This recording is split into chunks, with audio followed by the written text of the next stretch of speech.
Kit Cochran. This is Unlocking the Truth.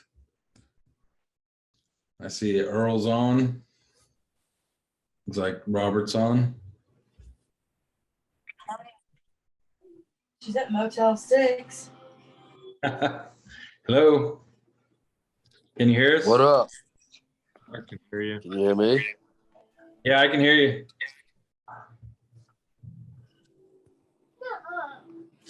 All right. Let's share the screen. All right, this is January. What day is it, guys? January 9th.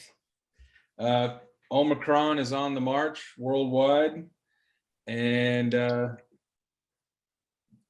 let's go, Brandon is the most popular phrase in the country. What else is going on right now? Supply chains are getting all blocked up. Price of groceries is going up. Robert, what's going on in the world? Not much. I went to Kansas yesterday to visit my grandparents, and there's a bunch of let's go Brandon all up and down before you get to Parsons. People are starting to call our president Joe Brandon.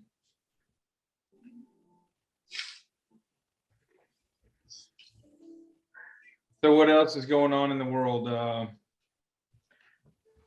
I'm seeing that Hillary Clinton might actually go to trial. And it looks like Prince Andrew, he looks like he's probably going to get away with whatever he did with the Ghislaine Maxwell trial. Yeah, but you knew none of them would get in trouble for anything. All right, so this evening we're talking about, are we in the Matrix? We've talked about this before in person. This is the first time we've recorded video about it. But you guys might not be aware that actually the Matrix is in the Bible. Isn't that crazy, Earl, that the Matrix is actually in the Bible? Yeah, I had no idea, man, that the Matrix was in the Bible. Yeah, so let me read a few of the verses where it appears. If you just do a search, this is what will come up. Exodus 13. That thou shalt set apart unto the Lord all that openeth the matrix, and every firstling that cometh of a beast which thou hast, the male shall be the Lord's. So that's saying anything that opens the matrix that is the firstling, the firstborn, and is a male is the Lord's. So that explains why they sacrificed the firstborn calves or the yearling calves. Exodus 13:15. And it came to pass, when Pharaoh would hardly let us go, that the Lord slew all the firstborn in the land of Egypt, both the firstborn of man and the firstborn of beast. Therefore sacrifice to the Lord all that openeth the matrix, being males, but all the firstborn of my children I redeem. So, all the firstborn of my children I redeem. That alludes to Jesus' sacrifice later on. This is from Exodus. So this is when they've left Egypt. So this is way, way early in the Jewish history. All that openeth the matrix is mine, and every firstling among thy cattle, whether ox or sheep, that is male. All right, so it just says the same thing over and over again. Here, it's a little later on in the Bible. Numbers is after Exodus. It says, I behold, I have taken the Levites from among the children of Israel instead of all the firstborn among the children of Israel. Therefore, the Levites shall be mine. Hey, David. Hey, what's up? There's kind of a recurring theme about the Matrix in the Bible, though. It refers is basically the womb. Yes. And so as I go down, you'll see I have a picture that explains that perfectly. What do you need, baby? We're going to get into that. Before I go to that, let's just talk about the entomology. You okay? I'm going to ask you guys to mute. Okay. Let's see somebody's making a bunch of noise. Okay, I got you. I think it was my mom. Okay, Mom, I just put you on mute. So if you need to say something, just unmute. All right. So the definition of matrix: uterus, womb. From the Latin matrix, from the genitive matrices, a pregnant animal, womb, source, origin, mater, matris, mother. So anything born of a mother is really what that's saying. The many figurative and technical senses are from the notion of that which encloses or gives origin to something. Or it could be interpreted that it's our origin place or something. Well, I guess I could take you into the whole debate about abortion. Say what? What the meaning, like for Christians, what is the meaning of the matrix and as it's used in the Bible? If you're just saying it's the opening of the matrix or the womb, I don't know, but or if you're saying it's has some kind of spiritual origin. Right here it says in 1550s, it started meaning a mold in which something is cast or shaped. An embedding or enclosing mass. And then as a mathematical sense, it's a rectangular array of quantities, usually square, is because it is considered as a set of components in which quantities can be set. The logical sense of array of possible combinations of truth and values is attested in 1914 as a verb on television broadcasting from 1951. So they're saying the word matrix was used on TV up to 1951. And I guess this means it was attested. That means it was written down 1914. So the name, the definition has changed over time is all we're saying. David brought up something about Plato's cave. And as I did my research, I found that it was very relevant to what we're talking about. Here's a quote from Plato. Those who are able to see beyond the shadow and lies of their culture will never be understood, let alone believed by the masses. Plato. So I think that right there. He was a student of Socrates, right? I believe so. Don't get me lying. There You know, I found out, I didn't know this, but Socrates was executed. For what? For piety and for promoting other deities besides the Roman gods during that time. Was he made to drink out of a bowl, like a poison? Poison hemlock. He had to self-suicide. Yeah. That's his punishment. And because he was corrupting the youth minds with his teachings. Hey, And that didn't change for like the next 1,000+ years. Yeah. Well, what do you guys think about this womb or this pod, like on the Matrix? You got I was thinking about that today. Well, on the Matrix, they're all attached to these little machines or whatever. You're kept alive for the dream. And I was like, we are kind of already on that, only it's you're safely inside your blood, guts, and sweat. You guys ever remember that? You are in a pod, like we're all in your own universe, all in your own world. You don't have to be like cooked to a machine, but it's like a biological machine. We are. You're looking at it. a little submarine. You're Yellow one? inside of Yeah. it. Right Well, here. yeah, that's building what I'm blocks. saying. I'm safely Your inside my body. blood, guts, and sweat. I think that's that's lyrics from something. Safely inside my blood, guts, and sweat. These are nothing but meat sacks, and we're all just Me- driving wee robots. exactly. I did see something in my study of John that I thought was kind of something like when they said that when Christ became the Father, or when he resurrected and he went back to the Father, he left the Spirit. We did not have the Spirit till then. You had the Father, then you had the Son, and then when they resurrected, became the Father and the Son, they left the Spirit in place. I thought that was kind of neat. That was in the book of John. Yeah, John. yeah, something like that. Well, I know what you're saying.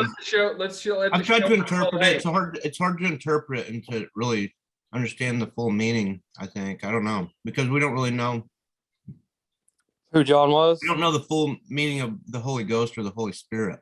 Well, in John, that's what it says, that when Yeah. you had the Father, and then he became human, he was the Son, and when he resurrected back, then it became the Father and the Son, and they left the Spirit He left the Holy in Spirit. Yeah. place, and they left the Spirit in place for our comfort. Yeah. Comforter. Mm-hmm. Yeah. Yep. Cool. That's awesome. So, what's in this? The other thing I was hoping somebody would get to, because I was told something about the Matrix was going to lead to Jacob's ladder. I don't know anything about that. I didn't either. I was hoping Well, somebody- okay, so yes, in a way, maybe well, theoretically, because I don't know. theoretically, based on the lineage, is supposed to begin at Oh, Jacob, David, can you, or really I- Joseph, which you can read in Chronicles during, or I- maybe Isaiah, but hey we're David, supposed to start with Joseph. David, Hmm. Yeah. your mic is really loud. Can you push your computer away from yourself just a little bit? Oh yeah. Maybe I'm just being loud. It's No, Can't really push away. I Maybe do I have. can I turn it do on have. setting. You sound normal to me. I've never heard of that before. maybe Till today. maybe my volume's up too loud here. All right. Anyway, I want to get this thing off before I forget about the lineage. Mhm. Somewhere in there today, when I was discussing or learning about John, that Paul had said that his Gentile lineage came from the Benjamin Okay. clan of the Israelites. I thought that was super fascinating, because if you go from Adam to Eve and all that, we always get the lineage of the Jews. Yeah, it changes. You can see where it changes. But Paul was a Gentile, but yet he claimed he came from the clan of Benjamin. Yeah, this is critical because everybody's religion is based on their like where their lineage begins. Like, yes, we're talking about the Sabians they think they're from Noah, right? Well, the Christian faith kind of like chooses one of his three offspring, as to being where their roots begin. And so, but I'm trying to find some notes. I was reading about Hezekiah today, and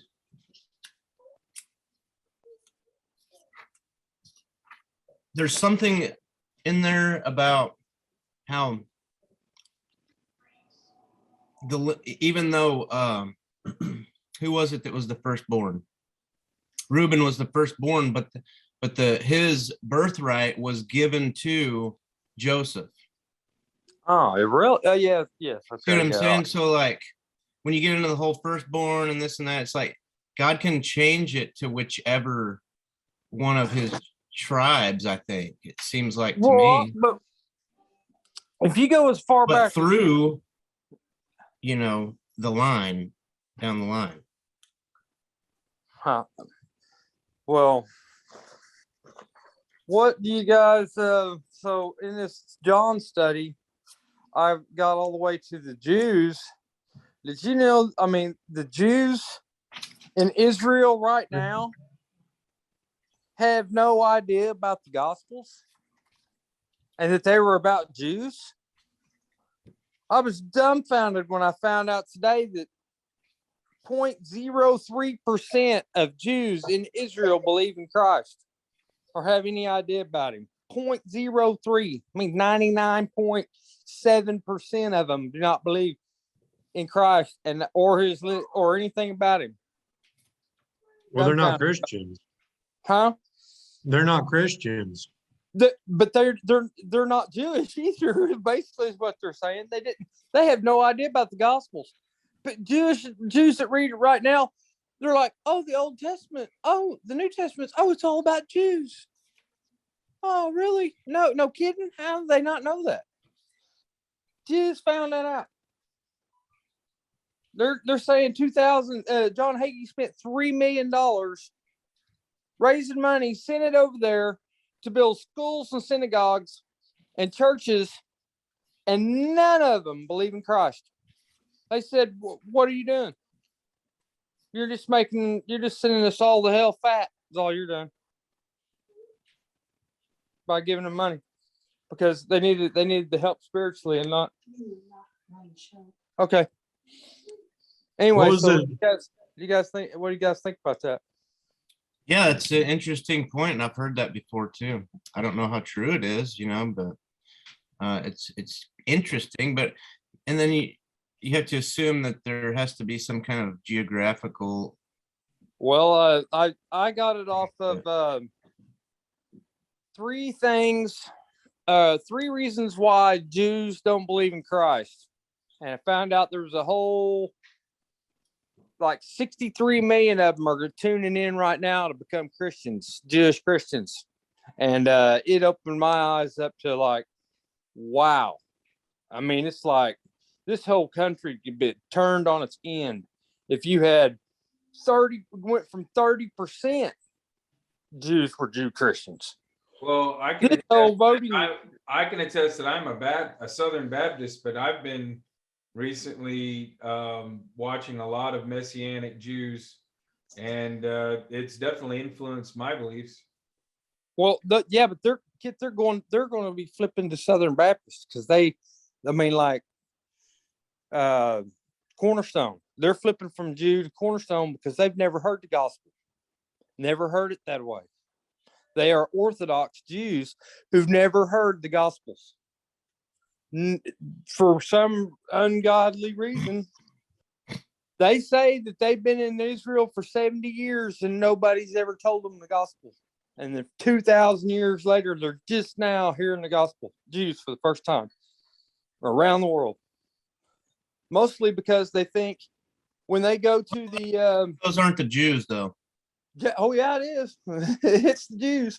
I mean, because if they're Jews that, are you saying they're Jews that don't have a Jewish faith at all? Like they're No, I'm atheists? saying they're Orthodox Jews who have Hanukkah. Well, they have familiarization. They surely have familiarization. Holocaust. They don't have Matthew, Mark, Luke, and John. They don't have that. Right. They've Oh, never okay. I had mean, yeah, they probably never read the gospel stories, but I think they're familiar That's with. my point. They've never They read don't the have gospel. they don't have the New Testament. They have plenty. They have plenty of arguments why they don't care about the gospels. No. It's like make believe to them. The reason they don't care about them is because they've never heard them. You think that they've heard them and they made a wise choice. No, they've never heard them. Yeah. It's like people here in America have never heard, about the Book of Mormons. No, it's deeper than that. It's like blacks never heard of Martin Luther King. You saying it's being hidden from them? Yes. Well, yes, yeah, it's been hidden from them for 2,000 years. You can look at any idea. nation or society, and there's forms of censorship. We have it here in America. Well, here's what it is: the Bible, the Gentile Bible that we're reading, is not in Hebrew, right? So they've never read it. And second of all, Paul says when he prayed. Now, first of all, David, when King David said, "Pray for peace for the Israelites," It was not the same peace that Paul prayed for. Paul prayed for Israel's salvation, which they do not have because they do not know Christ. That is the most meaningful thing I've ever heard in my entire life. The Jewish people do not have Christ because they don't know him and they've never heard him. Paul never went to a Jew in Israel, evidently. Well, the Jews don't read the New Testament. There you go. If you've They never, don't. just think It's not what your part of their life religion. would be like, Robert, if you've never read the New Testament. It would be different. It would be more of a comparison that a Christian never read the Torah. Yeah. Never the read the Torah what? is the cornerstone of their religion, not the New Testament. So they don't have a reason to read the New Testament. No, what you're saying is, and this was another argument they had. They have dual theology about their covenants with God. One reason they don't believe in Christ is because they don't think they need Christ to go to heaven. Yeah, it's not part of their religion. Okay, but since they have no idea what a reborn again Christian is. First of But all, when Christ is a title, and they do believe in Christ. They just believe he hasn't come yet. Yeah. no, They don't believe that Jesus is the Christ. They think Jesus is more of a prophet. they've never read any of it. If you've never read the New Testament, which is the Gospels, how would you be waiting for God? How would you be waiting? Because all the way through the Old Testament, it foreshadows his coming constantly. But they don't call him Jesus. They call it a prophet. If you've never read the New Testament. Exactly. That's what we're saying. They don't believe in Jesus. They believe in Christ, the prophet. It's not that they don't believe that Jesus isn't him. They've never been told. They've never listened. They've never heard it. You wait till 400 million around the world Jews actually sit down and listen and read the New Testament. It's going to have the exact same effect it's had on the rest of the world. And believe that. And it's coming. Yeah. And it's going to be awesome. It really is. I had no idea that there's 63 million Jews in Israel that don't believe in Jesus, that are slowly getting preached to. That is amazing. Anyway, I don't know where the Matrix is going to go with that, but Well, what's the thing about this? You basically talked about the one thing I didn't list in our discussion, so we got that one out of the way. That was the book of John, which was part of the Apocrypha, and it was discovered in 1945 in a cave in Egypt. It's part of the Nag Hammadi text, and we're going to be now talking about the Gospel of Thomas here in just a little bit. But before we get to that, I have a few other things I want to get to. So let's start off where we left off in my discussion with the Plato's cave. David told me about this. I'm going to let him tell you about it, and then we'll read some text about it down below. You probably, I just kind of had remembered from 20 years ago when I first heard about it. So I mean, I didn't know the story exactly. You read it. It just basically is saying, you've lived in a cave your whole life. You're facing a cave wall. Behind you, there's a fire and people moving about, making noise or whatever. And so the shadows that you see on the wall in front of you, that's what you think you're hearing and experiencing, and that's what your reality is. These cave shadow puppet kind of things. Okay, so as it relates to the movie The Matrix, this is kind of like you don't realize there's a bigger world than the one that you currently see, right? Now, the end of the story actually is where all the guts of it is. The whole point is, what if one of those people got free and got out and climbed out and saw the world and discovered that there was a bigger world, and then tried to get back down into the cave to save everyone else? What would their reaction be? Would they want to leave? I forgot about this part of it. Yeah, that's. Would they even? Didn't M. Night Shyamalan do this? Which one was that? What movie was that? It was like there's a whole village of people Mm. who were like living in the Oh, right. Yeah. Is that similar? 1700s. I guess that's similar too. Yeah. They don't know that there's anything outside of the village, right? Yeah, you're right. Monsters that try to kill them. What's the one with Oh, and it's modern day. It's really like in modern day, right? Yeah, I remember the ending now. what's like the one 20th with century. what's the Yeah. one with Jack Black where he's not Jesus? Is he Jesus? Which one's Jack The Black? comedy. Yeah, where Year they go One to or Sodom something and like that. Gomorrah? What is it? What? There was one where he was like a caveman. It was like Year One or something. Yeah. It's really like he goes to Sodom and Gomorrah or whatever. Not sure what you Yeah. said. You kind of garbled out there. At the end. Probably ridiculous. All right. So anyway, so funny as hell. Plato's cave. That's our setup. Plato's a Greek philosopher. He would have been a contemporary with people in Jesus's time, and so this is the typical type of psychological argument they would have been making at that time. Plato's not. I don't think he Jesus' was time. quite during Jesus' time. He I was thought he probably was quite a bit prior younger. to that. I Yeah. would say. I think they were a 500. couple hundred years. 400, 300, 400 years. Weren't Right. they? So Oh, but enough to where their knowledge and the things that they were saying, especially about their, you know, in the face of their governments and the society's beliefs, you know, that probably carried on, you know, in some sort of educational manner. If he was a teacher, you know, and the philosophy and things like that didn't just disappear. They actually, I don't know, when were the Dark Ages? That was later, wasn't it? No, 11,000 years ago, before the first ice age or last ice age. the Dark Ages would have started after 500 when Rome fell to the barbarians. Okay, after Oh, yeah. 500 AD. Yeah. Okay. So that has nothing to do with cavemen. No. No, but we were talking about Plato. Yeah. Well, Muhammad. Plato had influence on Jesus's time. Plato was about That's 400 true. years before Jesus, So, so he would have had some influence on it. So let's briefly discuss. Let's try to stay on topic a little bit here. Where it says, "What happens if a man escapes and then tries to free the others?" Let's just say that maybe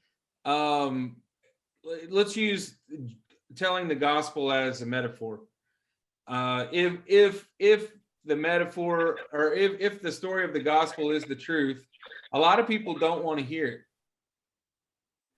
I mean, it could be the ultimate thing that saves a person, but they resist it so much.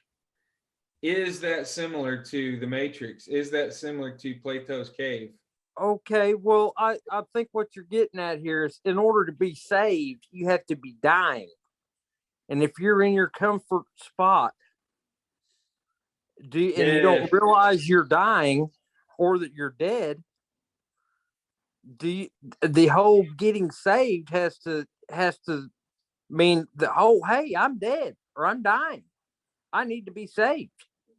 I have a quote here from a Roman author. This is from Juvenal, the satire number 10, The Vanity of Human Wishes. I really recommend you guys read this. This is a link right here. You can click on it and read more. Actually, it's all embedded. You can read the whole thing right here in my website. But it was actually really interesting to read.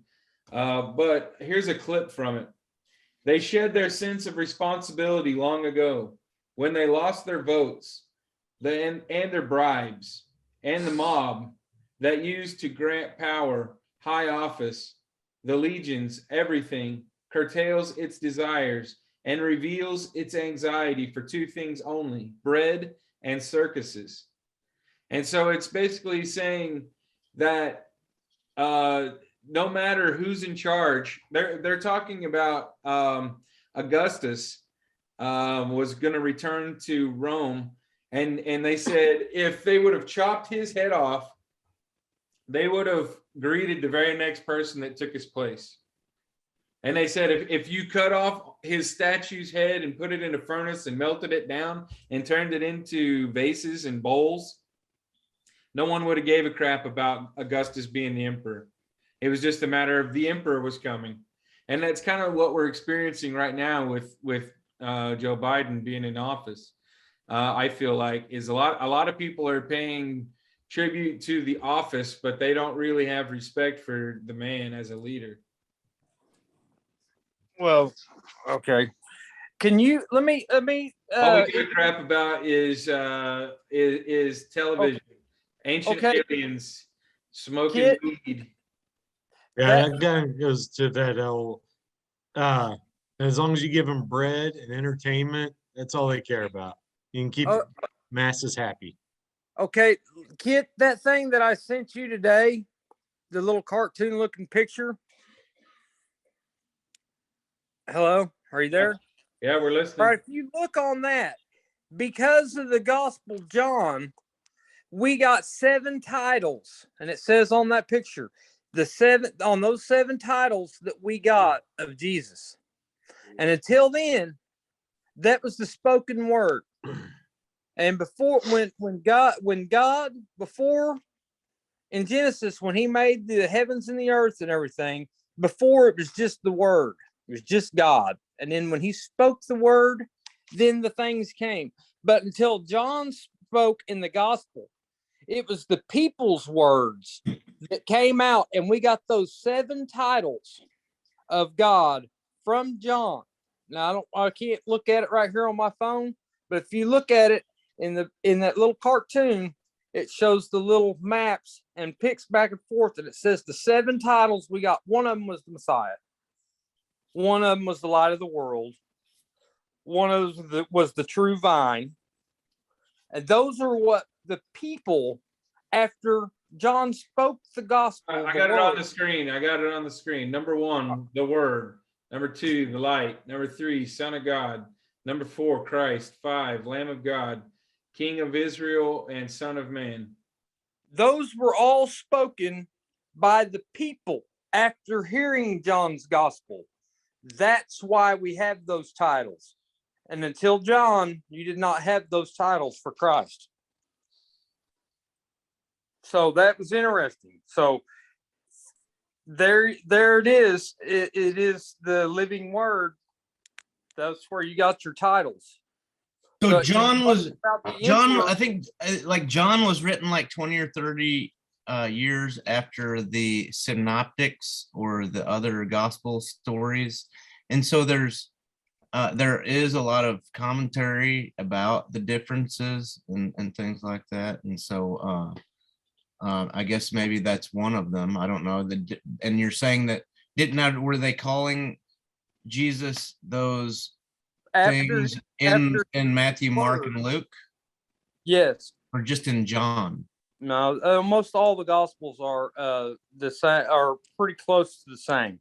But except for John, they credit those names according to what Christ said about himself was in John. I don't know that they're that they say yes, that's what he said in Luke, Matthew, Mark, Luke, John, but it was first heard by John from the people. Actually, it's I guess you'd say connotated or wrote down. That's the whole thing about, like we talked about the gospel. What is the gospel? I asked a guy one time, I was like, what is the gospel? He said it's the word, right? He started talking. No, he started out by talking about the word, because in John it says in the beginning was the word, right? Yep. And the word was Jesus, is what it ultimately gets. I always heard it's good news gospel. Okay, well, and so that's what's different, I guess, than a lot of the other religions, when you get right down to the core of it. And we were talking about, Kit, you were talking before about speaking things into existence. Very good. Right? And that we are capable of speaking things into existence in our own lives. Or what about just thinking things into existence? Is that possible? Do you have to speak it?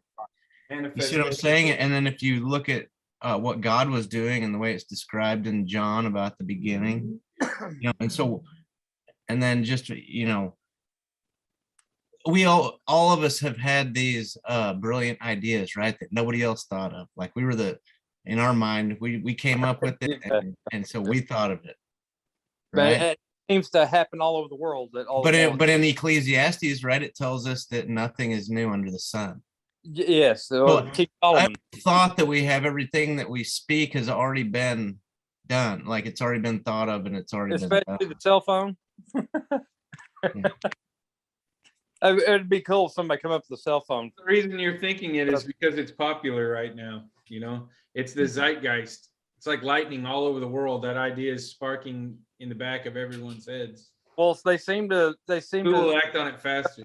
electricity at the same time, the telephone, all that stuff. It's, not only in this country, in Russia, everywhere, just seem to kind of pop up at All certain right, well, times. I have a little manifestation story here that a lady put on it, and when you're doing manifestation practice, apparently they want you to concentrate on little things. It says, "This is my first story. I had heard about The Secret from my friend in 2012, but then I forgot about it. Now I was in a difficult situation with financial problems, so I started to practice the law of attraction. I wanted to attract something small, but I did not know what to think about. This afternoon, I was wondering how an avocado would taste because it is very rare fruit where I live, and we do not usually get them here." And this is from India. And apparently avocados are not common in India. And it says, "In the evening, I went to buy grapes for my son. Amazingly, I saw an avocado in that shop. Wow, I was so excited and happy that the universe was giving me a sign that thoughts become things. Thank you, universe. I wish all my dreams come true." So is it vain to ask for an avocado, or should you ask for everything, including your car keys? And Especially, yeah. if you ask for everything, or is it vain to ask for small things? Or is it vain to ask for big things? I mean, Well, But it's like in that story, was she actually consciously asking for anything? well, She thought about it and then she found it. Like she didn't ask for it, but she, kind of going back to, thinking something into existence as Right. opposed to wishing it. like it would be nice. It would be sure be nice if there was an avocado here. And then you go back the next day and it's there and you're like, oh, it's nice today. So David, do you know of any stories in the Bible where people have been punished for asking for something they shouldn't have? Oh, I'm sure. Well, I don't know. We'll have to come back to that one, but probably, I guess. I'm trying to think, and I can't think specifically of. I know people have gone against God's will, but I can't think of an instance where they've asked for something and gotten it, and it was a bad thing, or something poetic like you'd see in a Disney cartoon. Right. Okay, so we were just talking about the Punishing. So let's talk about punishing real quick, because I was looking at the word demon and also the word daemon as related to, I think, Greeks. They have different meanings and different spellings, but the demons were in some cases just like entities that were sent to carry out punishments in our lives. And I forget which deity or which religion sort of believed that way. I think it was like, I don't know. I'll have to look through my notes here in a minute. Maybe we can come back to that. And so, but yeah, go ahead. All right, for now, I'd like to talk about what exactly, here's the question right here. What about our culture is the Matrix a metaphor for? Okay, so what exactly are they talking about? And I wanted to just briefly read this section right here. In all societies, there exists a social construct. It is not unintentional that the loading program in the movie is called the construct. A social construct is a set of unwritten rules and values that is intertwined into the fabric of a society.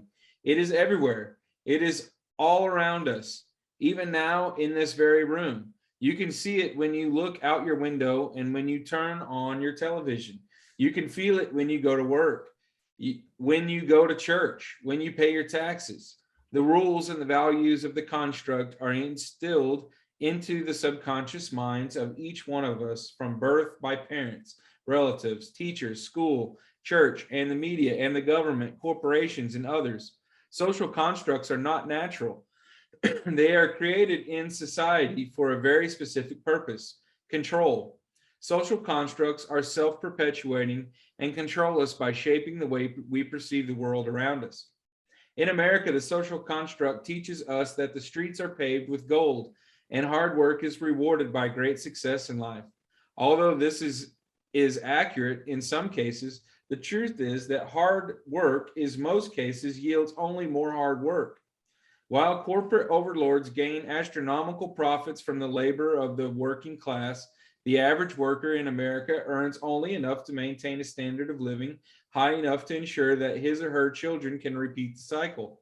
It is the world that has been pulled over.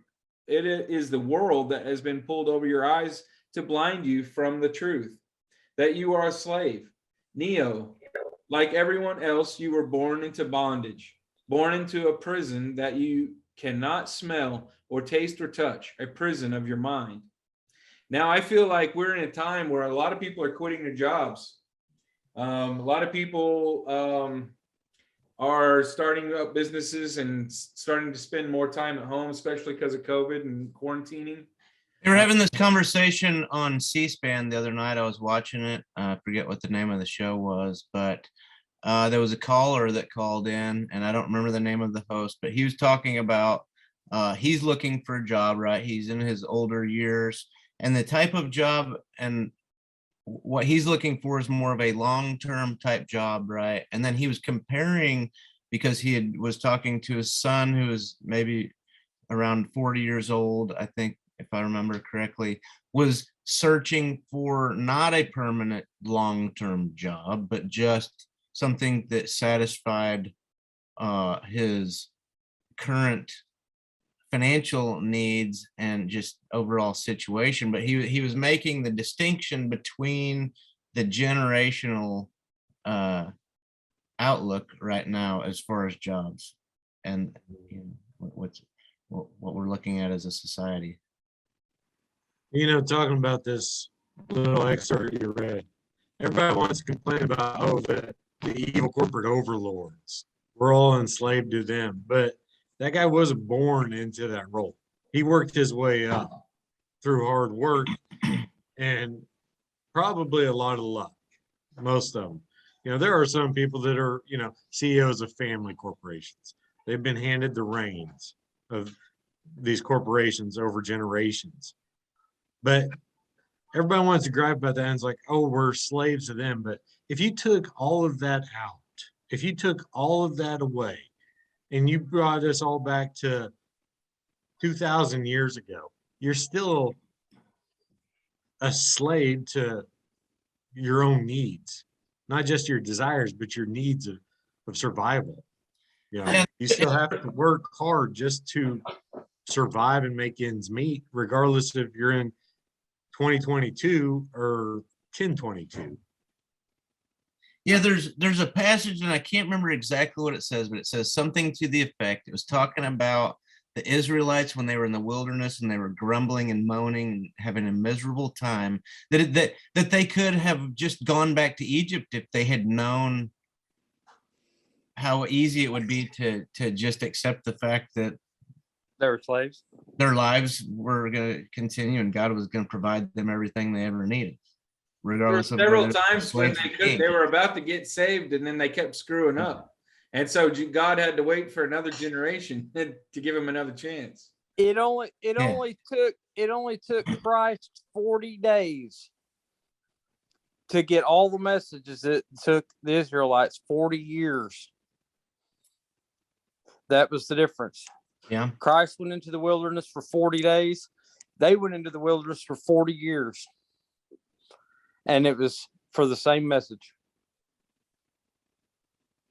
Yeah. That's We just- were talking about what this. But you know that, 40. but you know the prophecy had to still be fulfilled, I guess. Right. When Right. you look at the Well- rest of the story. There's in John also, and he has a thing with sevens. There were 7 things that he called himself, or 7 things that on those titles.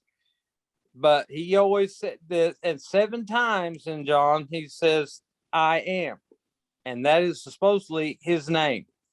I God's am. Father's name is I am. Also, there were 7 miracles, starting with the wine at the wedding, and the last one was raising the dead of Lazarus. Well, he Right, says, so- "I am that I am," doesn't he? Something like that.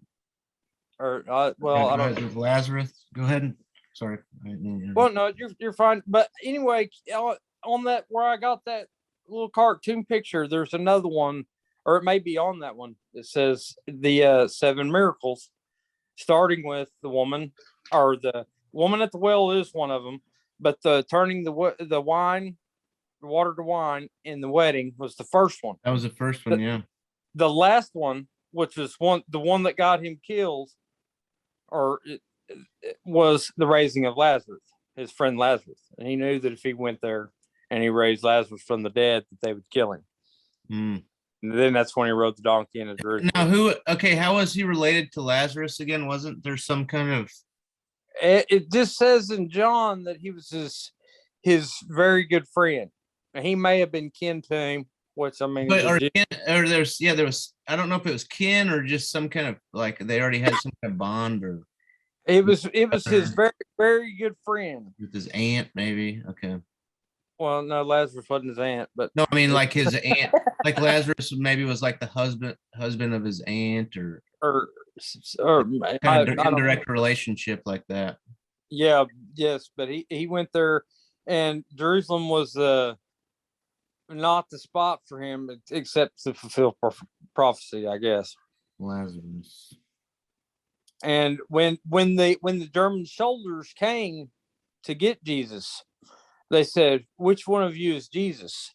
And he said, "I am," and they all fell apart for some reason. Like that was the spoken word, or they it was even astonished the soldiers. They were like I have the power, He-Man, when He-Man pulls the sword, says I have the power, and it was kind of like he says I am, and they go, "Ooh."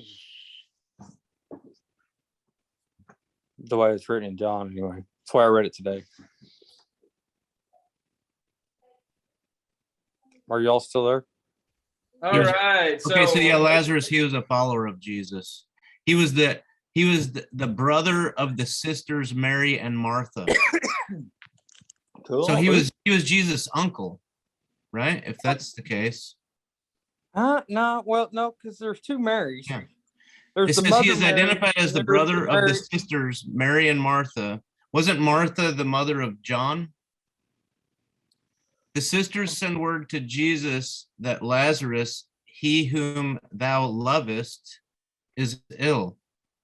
Well, the Mary Magdalene is different from Mary. Jesus is Mary, right? So which Mary are you discussing? I'm talking about Lazarus. I Yeah. know, but So is it said Mary? it's Martha? Mary- Say Mary Mary Magdalene. of Martha? Bethany. Mary of Bethany. I don't know if that's Jesus' mother, or if it's Mary Martha, Magdalene, whoever it is. I don't know. Mary, mother of Jesus, Mary of Magdalene, and Mary of Jacob, mother of James the Less. Mary That's was all a very person? popular name.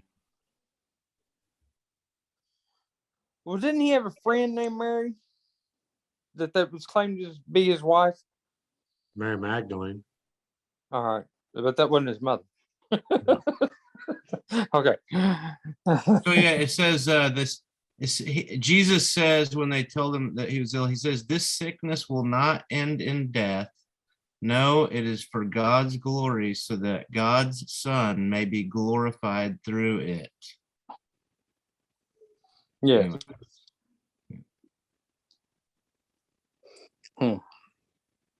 All right. So let's get back to the Matrix real quick, guys. Are you guys finished with that part?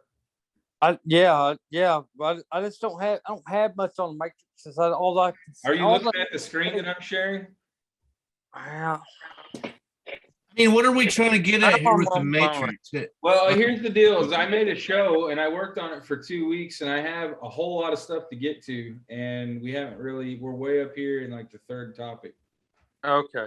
Well, I can't see it because Mom's phone's ridiculous. I mean, All right, well, on YouTube, we want to make this a show worth watching, so I don't want to bounce around all over the place. Show it to me. Well, Well, never mind. watching if you're covering your material that you studied so hard all week. Huh? Nothing. I want to see it, but I can't. Here it is. All right. Well, Well, here's what I would like. I would like to. I post all this stuff for weeks in advance. I would like to talk about the same thing if it's possible. We are. I'm just saying, like, I'm We're all talking talking about the same thing. I'm talking about for Cody. Right. Cody took one thing that I said and went off on John, but he never looked at any of the stuff that I planned on talking about on the website. But I was interested in what he was saying. I'm not saying it's not interesting. I mean, it was worth listening to. You gave me John and Thomas, and I went from there and found out there was 400 million Jews that never heard the Gospels. Yeah. That's what he learned. I appreciate that. I just planned on talking about it after we got done with the Matrix. I keep having to come back to this topic because we haven't finished it yet, is what I'm saying. You haven't convinced me of anything yet, though, Kit. So, I mean, why is it so important for you to cover your topics? Well, I guess I won't plan on making a show then. No, I mean, that's not the right way to approach it either. But I mean, if you want people to have a conversation and talk, you have to give them a chance. I simply asked if you guys were done with that topic. Yeah, we are. On. I want to see your movie. Can you play the movie, or I gotta watch it on my own?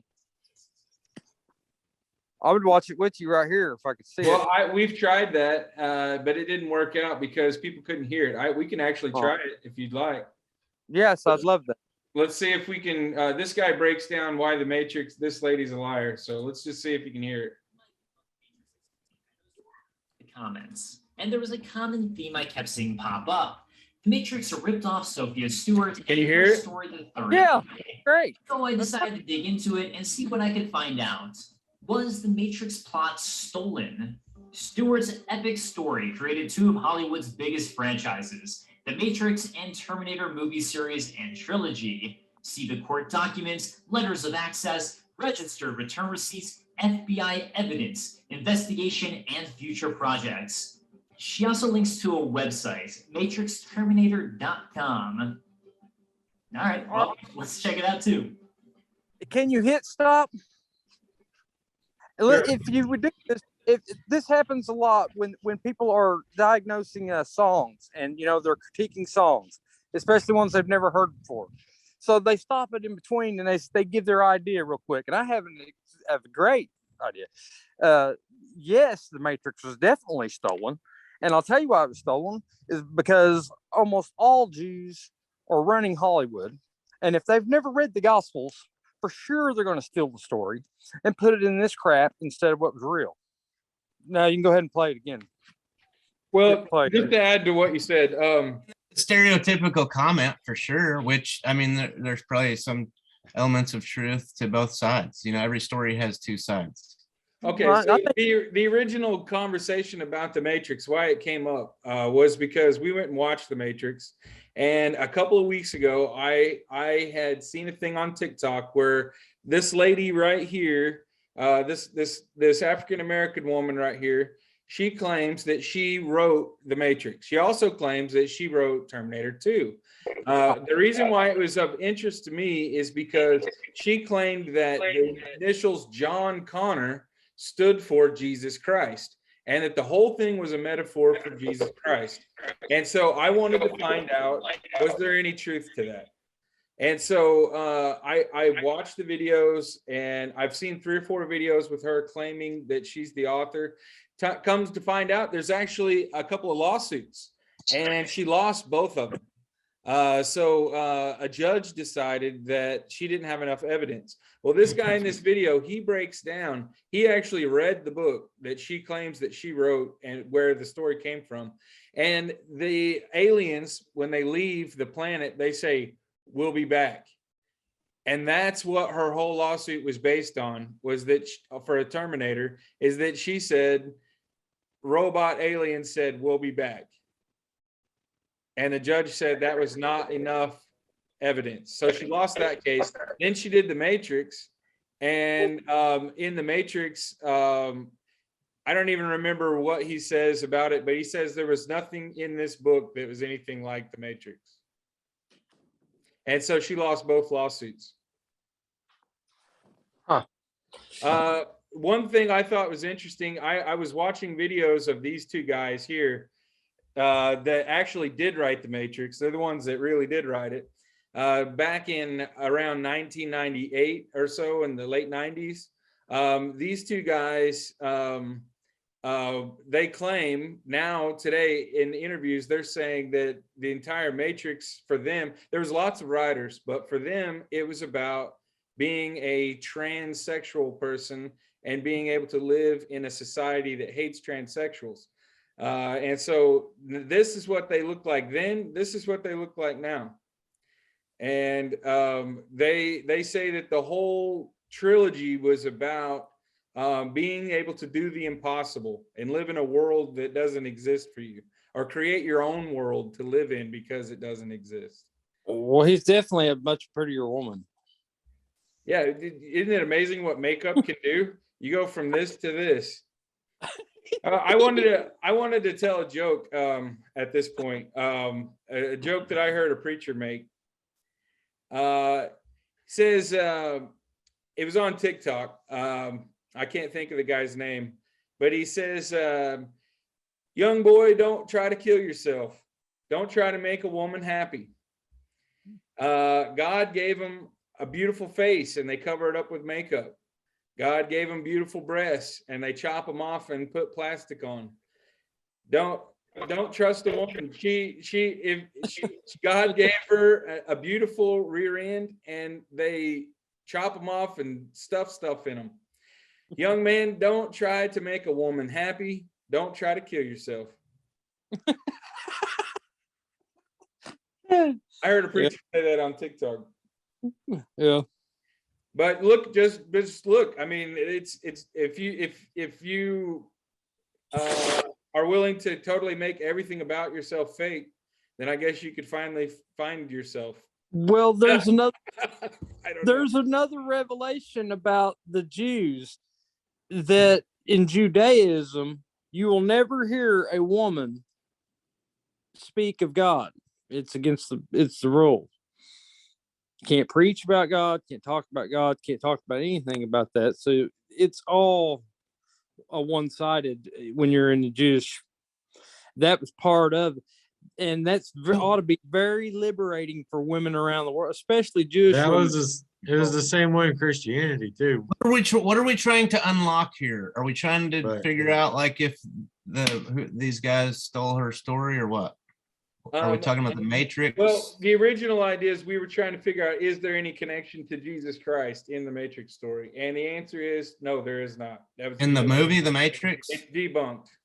Yes, it's debunked. Hey, that is Yeah. awesome, because that's Next kind of like topic. Rockwall, Texas. They thought that was a man-made wall. We just found out that the rock wall in Texas is not man-made. Right. Tabloids. I heard that. Yep. And that was very interesting because it was going to be the biggest breakthrough of Egyptian culture, Chinese the Chinese wall in America, and then it turns out not. I believe I had a glitch in the Matrix last night while I was researching this topic. I've been researching this for about 2 weeks and really couldn't really find the perfect linchpin that would just hold my whole argument together. And I finally found it. I listened to this guru from India named Sadhguru, and he talks about a magical time in the evening where everyone on earth wakes up. Do you guys ever wake up at 3 a.m.? I always wake up at like 3:10, 3:11. every night. And he talks about how everyone in the world wakes up at 3:40. And in India, what people do is they have their children get up and do their homework at 3:40, because you're guaranteed to remember everything that you study if you study at 3:40 a.m. Say I that again now? attribute that to being over 40. No, I can contest to that. That when I was in rehab, that my run, I woke up at that time every morning before 4 o'clock, and I did my run at 4 o'clock. And I'll tell you what, then I sat down and did my studying, but I really didn't grasp everything I studied when I got back until I went on my run the next day. I highly recommend that 3:40. Man, I woke up to that every morning for two and a half. That was awesome. So I had a little glitch in the matrix last night. I wake up at 3:10 in the morning, and I put on one video, just totally random. It's about Saint Thomas. David was talking about the Gospel of Thomas. I've been watching the Gospel of Thomas videos all week long. I just happened to run across this one on the Gospel of Thomas. And what is the name of it? Actually, this is the one I was watching. Let me show you what the name of it is. And it's the ancient. Hidden Teachings of the Bible that Explained Manifestation.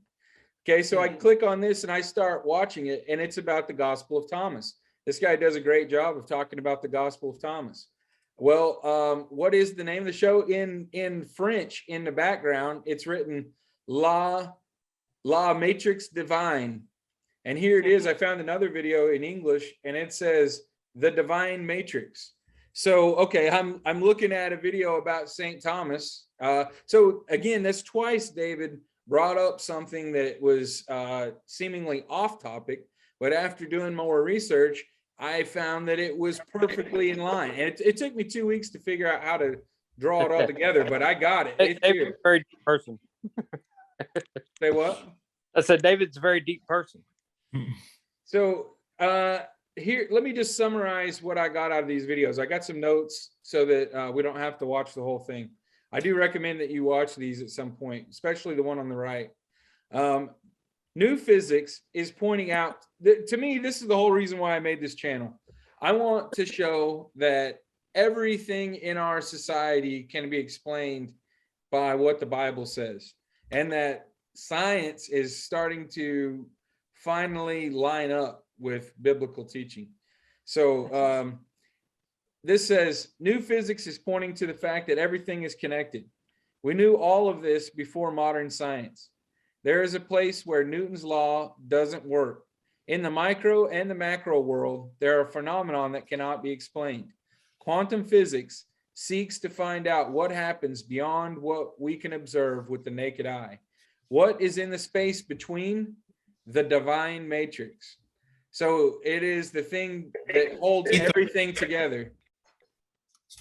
Isn't that the ether? It reminds me of divine intervention. Okay, and this is where he's specifically talking about St. Thomas here. He says it was found in 1945. It's considered to be Gnostic writings, not specifically because it's Gnostic, but because other writings it was found with were considered Gnostic. We don't know for sure if they were Gnostic. It teaches salvation through mystical knowledge. Souls are in material bodies. Only through true knowledge can they ascend.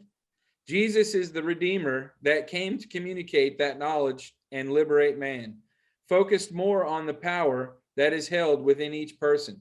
So what he is saying is that the Council of Nicaea, which I've got it written here, was in 325. And he says that our story was changed, and these Gnostic texts that were written about 225, maybe even 60 AD, somewhere between before Jesus died and 225 years later, he's saying that the Gospels, especially the Gospel of Thomas, and the quotes, which is full of quotes of Jesus, basically points to the fact that God was talking about not not going to heaven through him the way that we talk about it today, but it was more of getting your emotions and your physical body in tune with each other, your physical body and your emotions in tune with each other, in order to unlock the Christ mind that's Yes. within all of us. That And, is and what one of the things that it says, let's go down there and just look at it real quick. One of the things that the Gospel of Thomas says is that I want right here. If your leaders say to you, "Look, the Father's kingdom is in the sky," then the birds of the sky will precede you. If they say to you, "It is in the sea," then the fish will precede you. Rather, the Father's kingdom is within you, and it is outside of you. When you know yourselves, then you will be known, and you will understand that you are children of the living Father. But if you do not know yourselves, then you will live in poverty, and you are the poverty. Jesus said, the person in old days won't hesitate to ask a little child 7 days old about the place of life, and that person will live. Know what is in front of your face, and what is hidden from you will be disclosed to you. Well, that makes perfect sense. Then, you know, that is exactly what they said about John with the comfort of the Spirit. When Christ left the Spirit, that's what would be every time you ask for the Spirit, you will receive it, and it'll be known to you and be known to everyone around you. Okay, so I want to point out a biblical thing right here real quick. I just want to pause and come back to this. This is right here. It says scholars have proposed dates of composition for the Gospel of Thomas as early as 60 AD and as late as 250 AD. Since its discovery, many scholars have seen it as evidence in support of the existing of Q source, which might have been very similar to its form as a collection of sayings of Jesus without any accounts of his deeds or his life and death. So just before you guys interrupt me real quick, I want to get to something. This is a sayings gospel, and they're calling it the Q source. Now, let's go down real quick. Cody, I know you can't see, so I'm going to try to say this out loud. So down, I want to just point out, this is a little example of the Mandela effect in the Bible. Okay, so how many of you have ever heard of the Lord's Prayer? Heard the Lord's Prayer, yes. Okay, so the Lord's Prayer is very popular. Most people say that Jesus said that, right? By the way, it's not in the book of John. We were talking about the book of John earlier. Just a little trivia fact there. Right. Well, it's like a false memory. We all remember that Jesus said the Lord's Prayer, but it turns out there was a big conference in Atlanta where everyone voted on whether or not they thought Jesus actually said those things. And they had lots of people from different denominations and different religions all, putting in their 2 cents. And they ended up voting overwhelmingly that they thought Jesus didn't say it. And they think that it came from an author called Q. And I thought that was so weird that there was a person called Q that they said wrote those books. If you the more you hear about it, you'll start seeing it everywhere, this mysterious Q. And these days we know about Q as being the mother of all conspiracy theories, QAnon. There's some person named Q got on the internet and started posting a lot of stuff, and then eventually it became Q Anonymous. And it's just so weird that there's a Q in the Bible too. And Robert, do you remember from Star Trek? There was a character called Q that was like God that could like make the universe in the split second change everything. Yeah. So go ahead, Robert. No, I just going to touch back on that book of Thomas. It was to go a different route. I was reading an article about it, about why it wasn't in the Bible. And in the article, the guy talks about the church looked for 3 different attributes: apostolic authority, divine qualities, and corporate receptions. They talk about the text reflects a type of Gnosticism that wasn't prevalent until the middle of the 2nd century. Then it demonstrates a deep dependence on large parts of the New Testament, and someone who had access to all of the works of the New Testament could have written that, because it took time to get all of those all that information from the New Testament after the Bible was put together out throughout the Roman Empire. Well, And that's from that's Josephus. that's where this article it talked about. That's why they didn't put that in the book and into the Bible, because they didn't believe it was written until well after the death of Jesus. They believe that the author had to have gotten all of this information from the New Testament. I don't believe that, because Josephus was the Jewish historian from 200 to 300 AD, and Thomas, I believe, was one of the Dead Sea Scrolls, wasn't it? Yeah, it wasn't found until 1945. Right.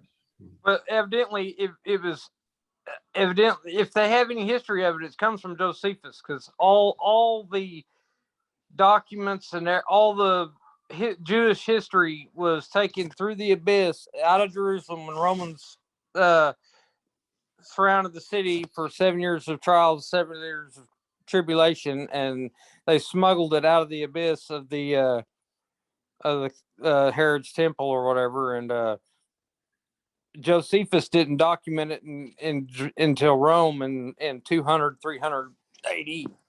And if they're crediting it to that long, then it had to have been found in the Dead Sea Scrolls and already available.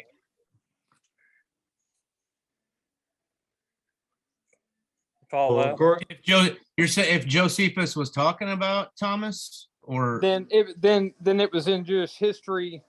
If they're claiming, see, the other ones, they tell you that John wasn't found until 1945 in the Dead Sea Scrolls or whatever. Well, I mean, if Josephus has documentation of it, then it was around in 200, 300 years. They say it was written in. But well, yeah, because the thing is, so I think what happens is we see things like in the Bible where it says the book of so and so. You can find this information in the book of so and so, right? But then we didn't have that book until the Dead Sea Scrolls. No, wait a minute. That's not. See, that's the thing. The Dead Sea Scrolls, I'm pretty sure Matthew, Mark, Luke, and John have been around longer than 70 No, years. but what I'm saying is you can find verses in the Bible and it'll say something like, What book of you can Enoch? find more in the book of Enoch, or and you can find or there's more written about this in the book of so and so, right? You'll see that in the Bible, but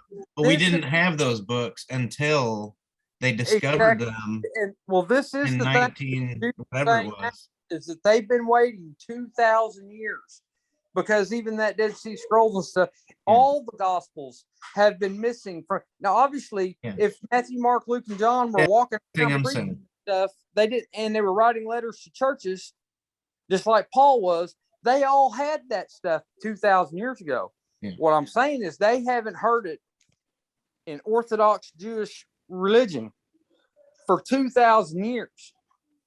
And they're just now 70 years after Israel's been there. They've been walking around in Israel for 70 years and still haven't heard the gospel that they've been missing for 2,000 years.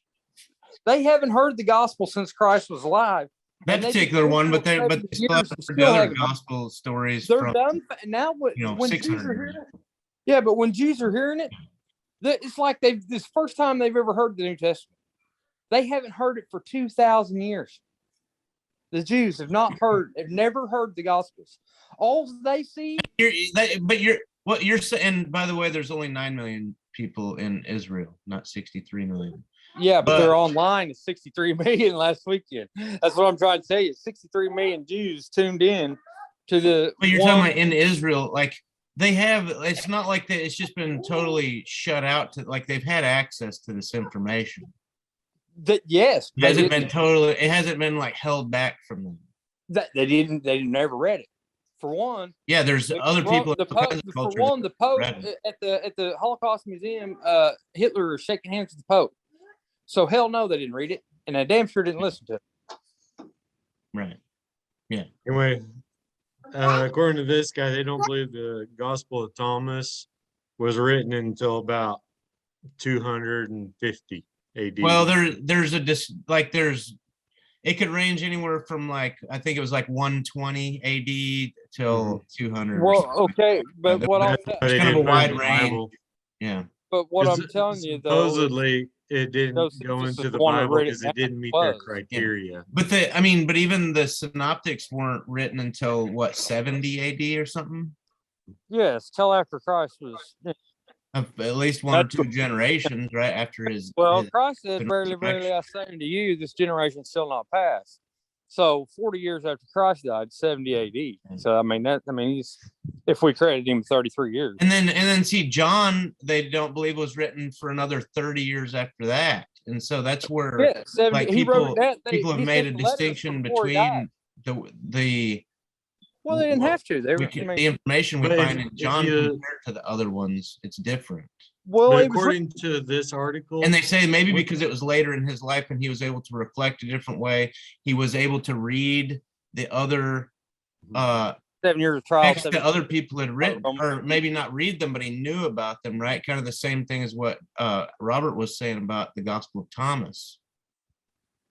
Well, yeah, guys, don't and forget, in this article, Romans surrounded Jerusalem in 70 AD, and Herod was long gone, and they tore the temple down. Not one stone upon another. Herod's temple is all gone by 70 AD. That's prophecy fulfilled. Crazy prophecy. I mean, Herod's temple was an awesome thing. All right, Robert, what were you saying? Another thing that article pointed out about the Gospel of Thomas was the other criteria it needed. They didn't they basically didn't meet the other criteria that they were looking for as far as having divine qualities in it, the apostolic authority, and their corporate reception. It didn't meet all those criteria according to this article, and that's more reason why it wasn't put into the Bible.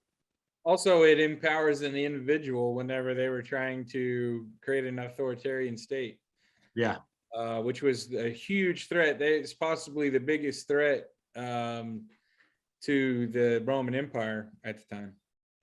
but still. Yeah, and is still the biggest threat to the current administration, the modern Roman Empire.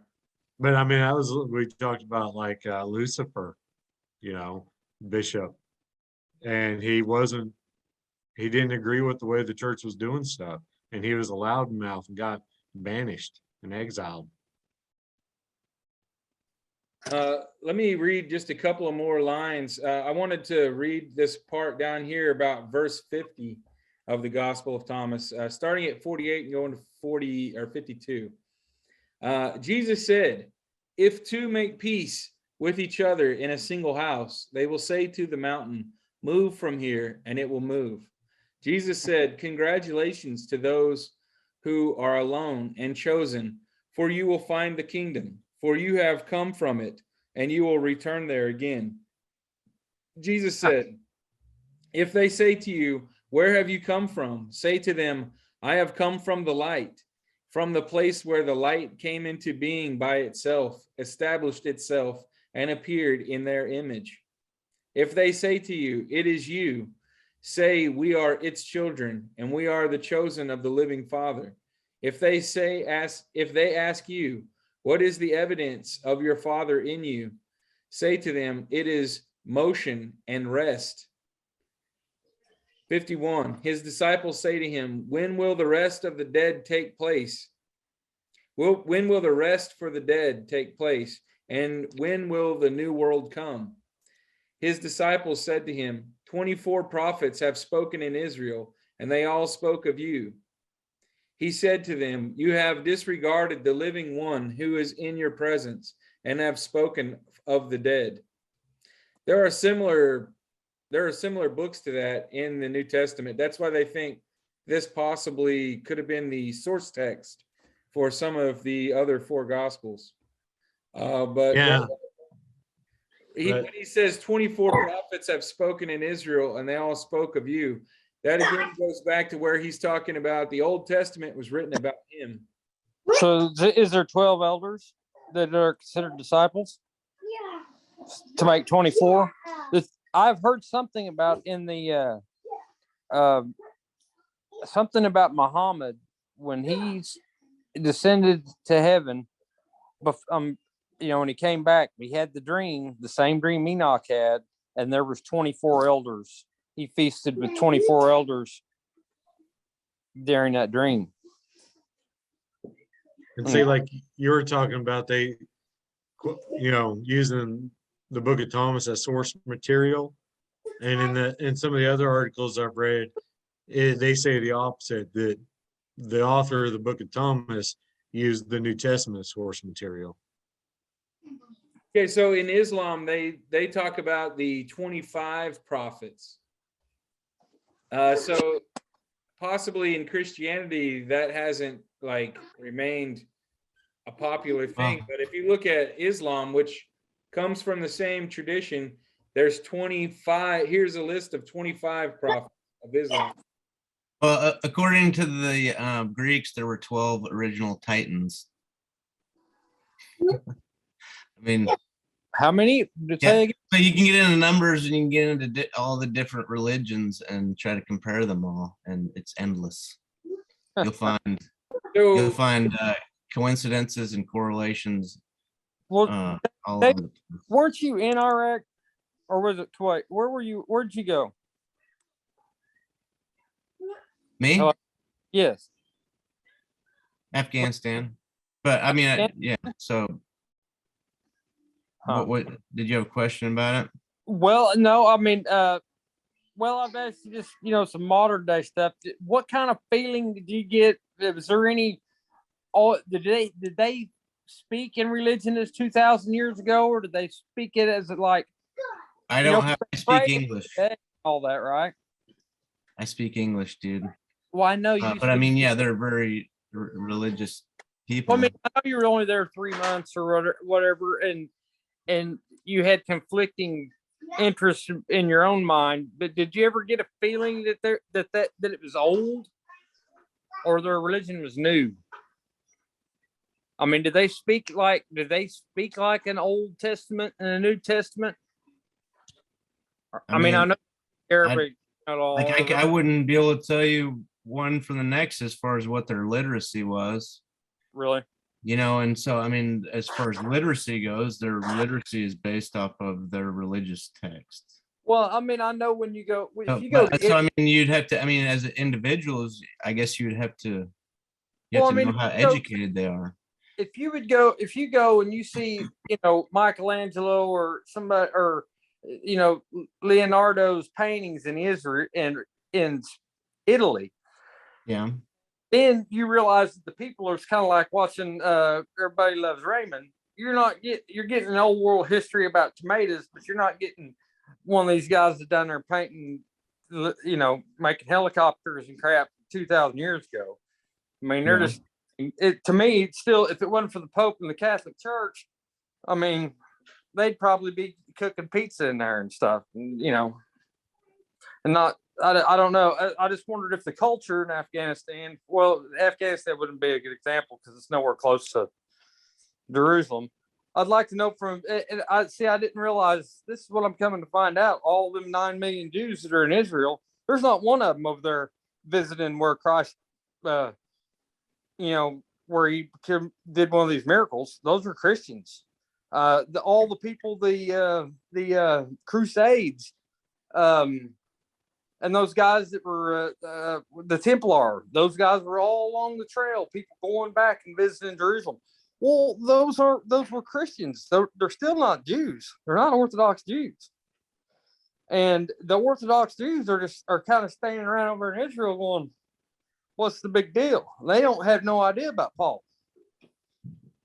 You know what I mean? They don't read Paul at all. And when they read Paul, they're like, wow, I mean, that's really something. I mean, Kid, did you have something on, were you going to bring up something on the Lord's Prayer? Or was that part of this? Yeah, I have something down below here about the Lord's Prayer. Because I was looking up some of it in Luke and Matthew.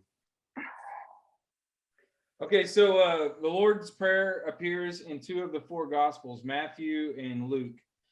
Scholars generally believe that those 2 Gospel writers got the prayer from a source never found but labeled Q by researchers. The word varies, however, in Luke and Matthew. So scholars at Atlanta meeting tended to agree that the prayer likely derives from a religious community that composed the Q document in the midst of the 1st century.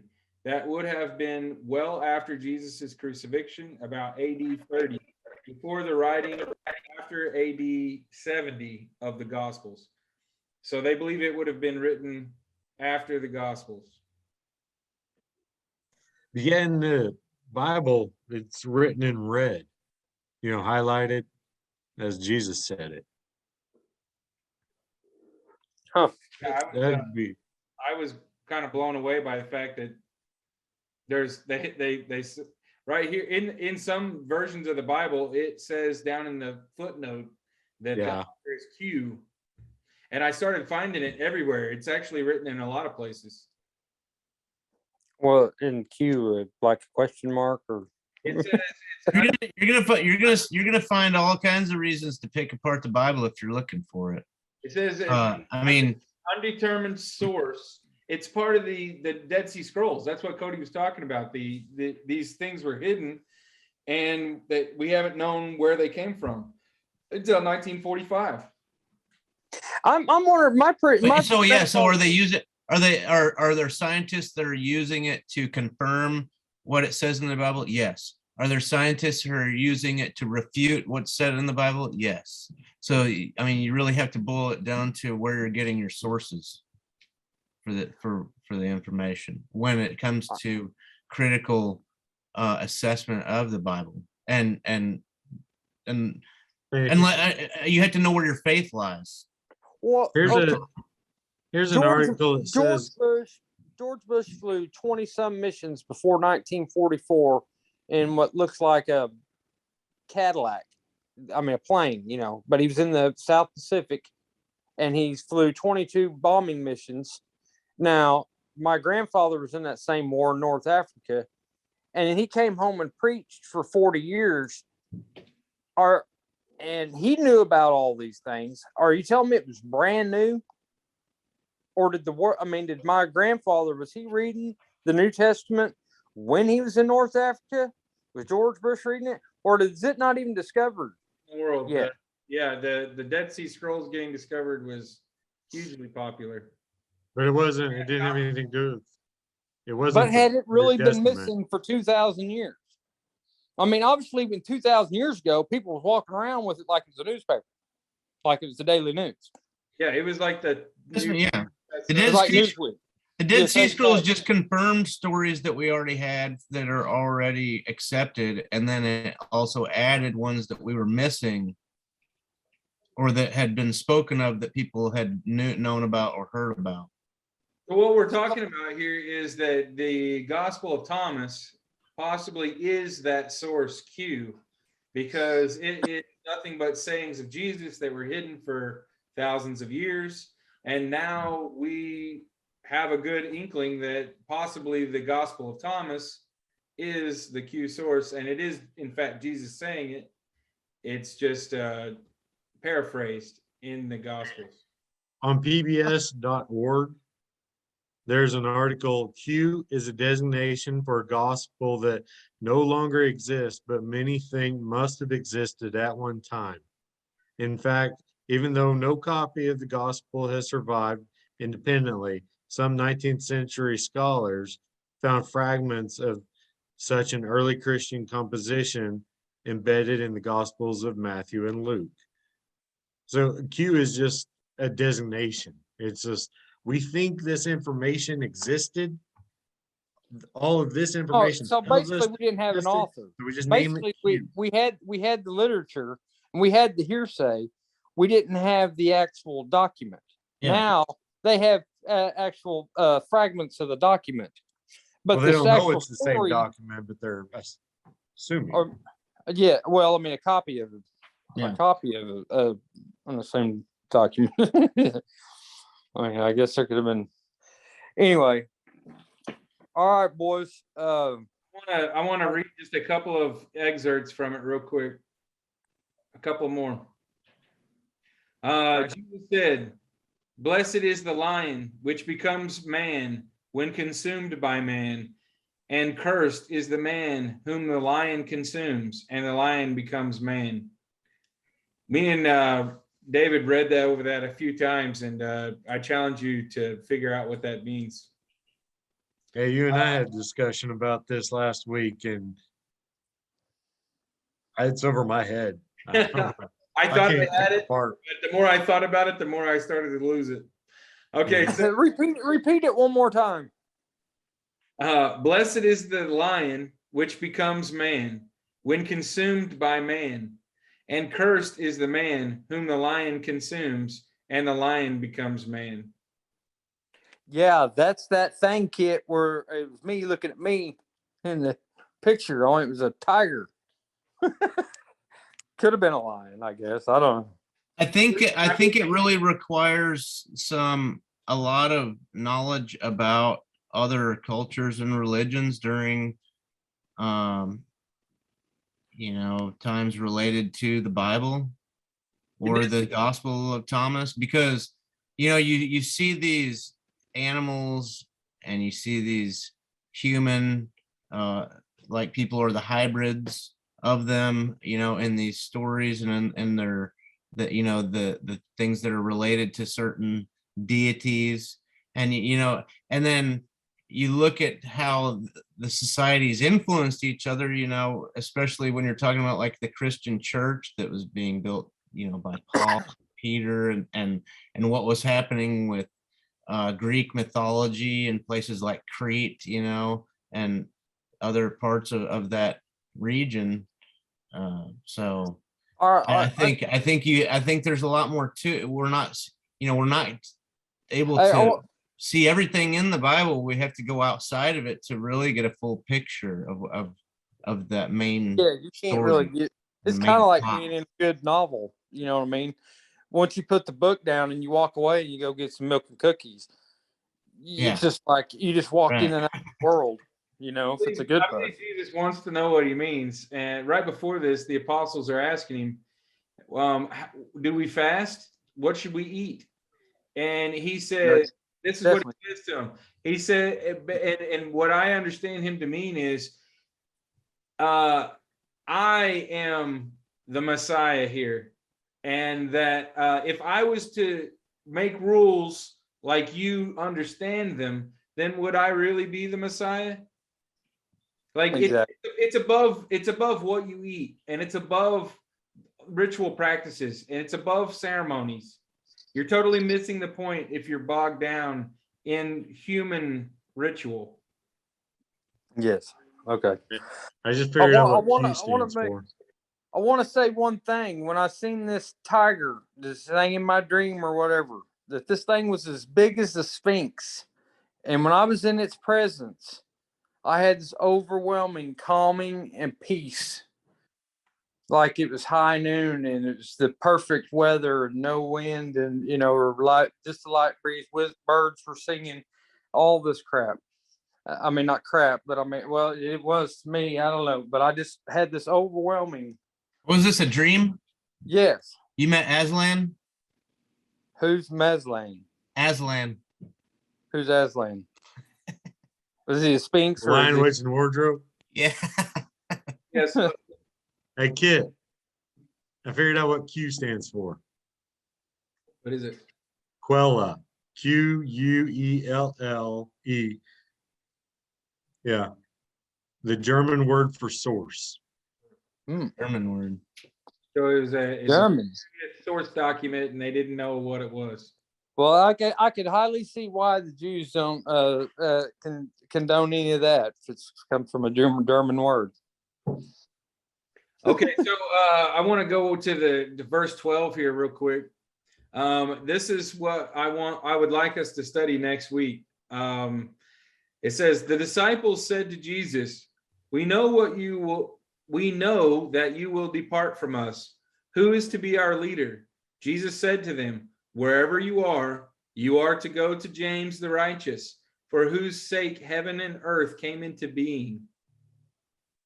So Jesus is saying that he came, heaven and earth, not just him, but heaven and earth came into being for James the righteous. Question is, who is James the righteous? Some people say that James is his brother. Some people say that Jesus had a twin. We could definitely do a whole topic over who is James. Never really heard of any of that. So, yeah, let me read that to you one more time, because it's the most profound thing I think I've ever read. We know that you will depart from us. Who is to be our leader? Jesus said to them, wherever you are to go to James the righteous, for whose sake heaven and earth came into being. Well, I'll say this. Here's another thing that I lost my train of thought right there. I don't know what I was going to say. Sorry. Remember this though. In John, to finish in John, after Christ was resurrected, and he met everybody, his disciples that he spoke with, even the ones that didn't see him. Even after that, he was on the shore of the bank. Yeah. They were fishing. Yeah, and he's like, why are you guys know fishing? who it was, and he said, throw the net on the other side. That was after the resurrection, according to John. No, I thought at that point he was like, why did you guys go back to fishing out there for fish or something, didn't he? And they all come back and he's got when they come back, he's got a whole buffet. No, I'm saying in some kind of, if I was to say it in a metaphor or whatever, I would say 3-4 weeks after Christ has died, was crucified, resurrected, has come back and left, and we're on about our business. We're back out on the sea fishing. Yeah. And somebody from the bank hollers, throw your net on the other side. They don't know who it is, or whatever. Throw the net on the other side, pull up. They're full, their nets are full. They can't get them in the boat, and they turn, oh, hey, it's Jesus. No, I think you got two stories mixed I don't. together there. I'm telling you, that's Let's in check John. it. Let's check it real quick. Look at the little Let's do a fact cartoon. check. John. I mean, I'm not saying you're wrong, but it seems like to me he was just like, because think about it. When he first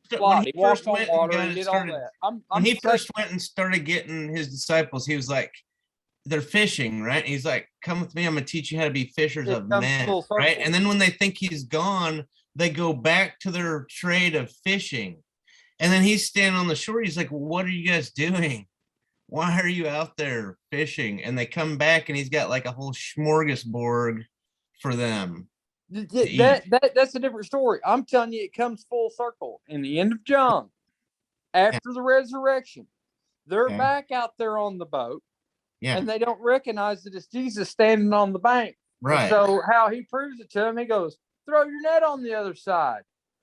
They pull up and they immediately realize when the nets are full that was Jesus. Chapter 21, it says, after these things, Jesus showed himself again to the disciples at the Sea of Tiberias. And on this wise showed he himself. There were together Simon Peter and Thomas called Didymus, and Nathanael of Cana in Galilee, and the sons of Zebedee, and 2 other of his disciples. Simon Peter saith unto them, I go a fishing. They say unto him, we also go with thee. They went forth and entered into a ship immediately, and that night they caught nothing. But when the morning was now come, Jesus stood on the shore, but the disciples knew not that it was Jesus. Then Jesus saith unto them, children, have ye any meat? They answered him, no. And he said unto them, okay, cast the net on the right side of the ship, and ye shall find. They cast therefore, and now they were not able to draw it for the multitude of fishes. Yeah, so I was wrong there. Therefore, that disciple whom Jesus loved saith unto Peter, it is the Lord. Yeah. Yeah. So that, yeah, you nailed it. And that's the deepest meaning that we can all get from. I mean, this the feeling I just got right there is why I did this. You know what I mean?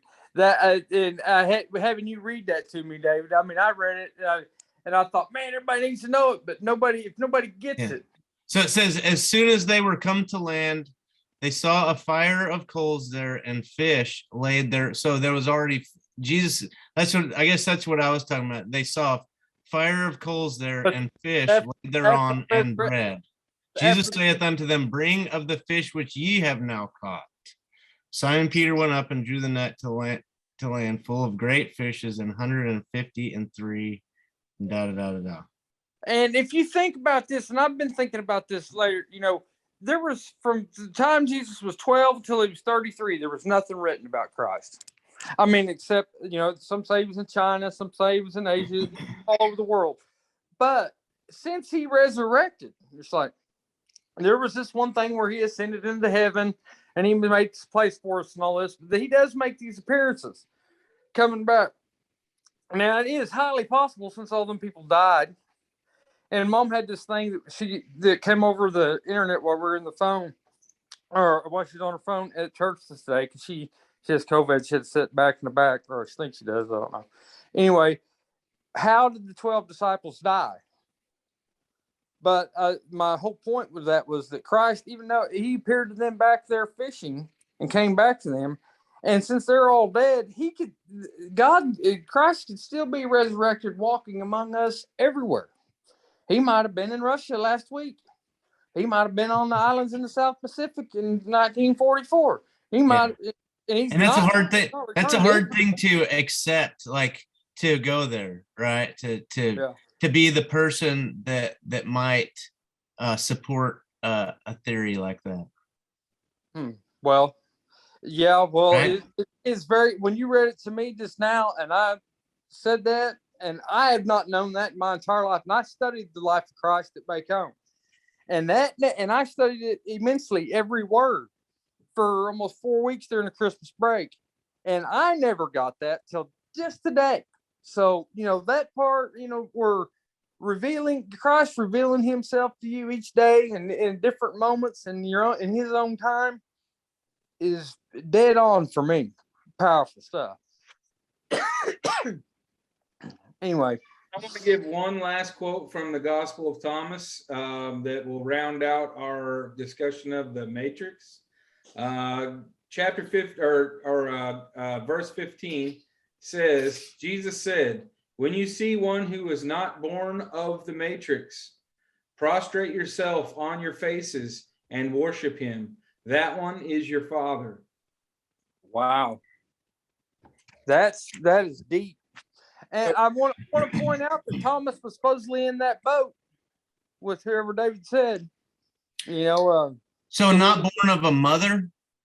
Well, not born of a womb. Not born of a womb. But what we were trying to define, and see, this is what the ancient philosophers like Socrates would do. And when you read Socrates's or he didn't write anything that we have, like what we have accounts of him is written by other people, but he would begin by defining what the discussion was going to be about. So we never did define what's the matrix. Is it a woman or is it a womb? Or is it matrix is a womb? A womb. Yeah. Oh, well, a person who's not born of a matrix.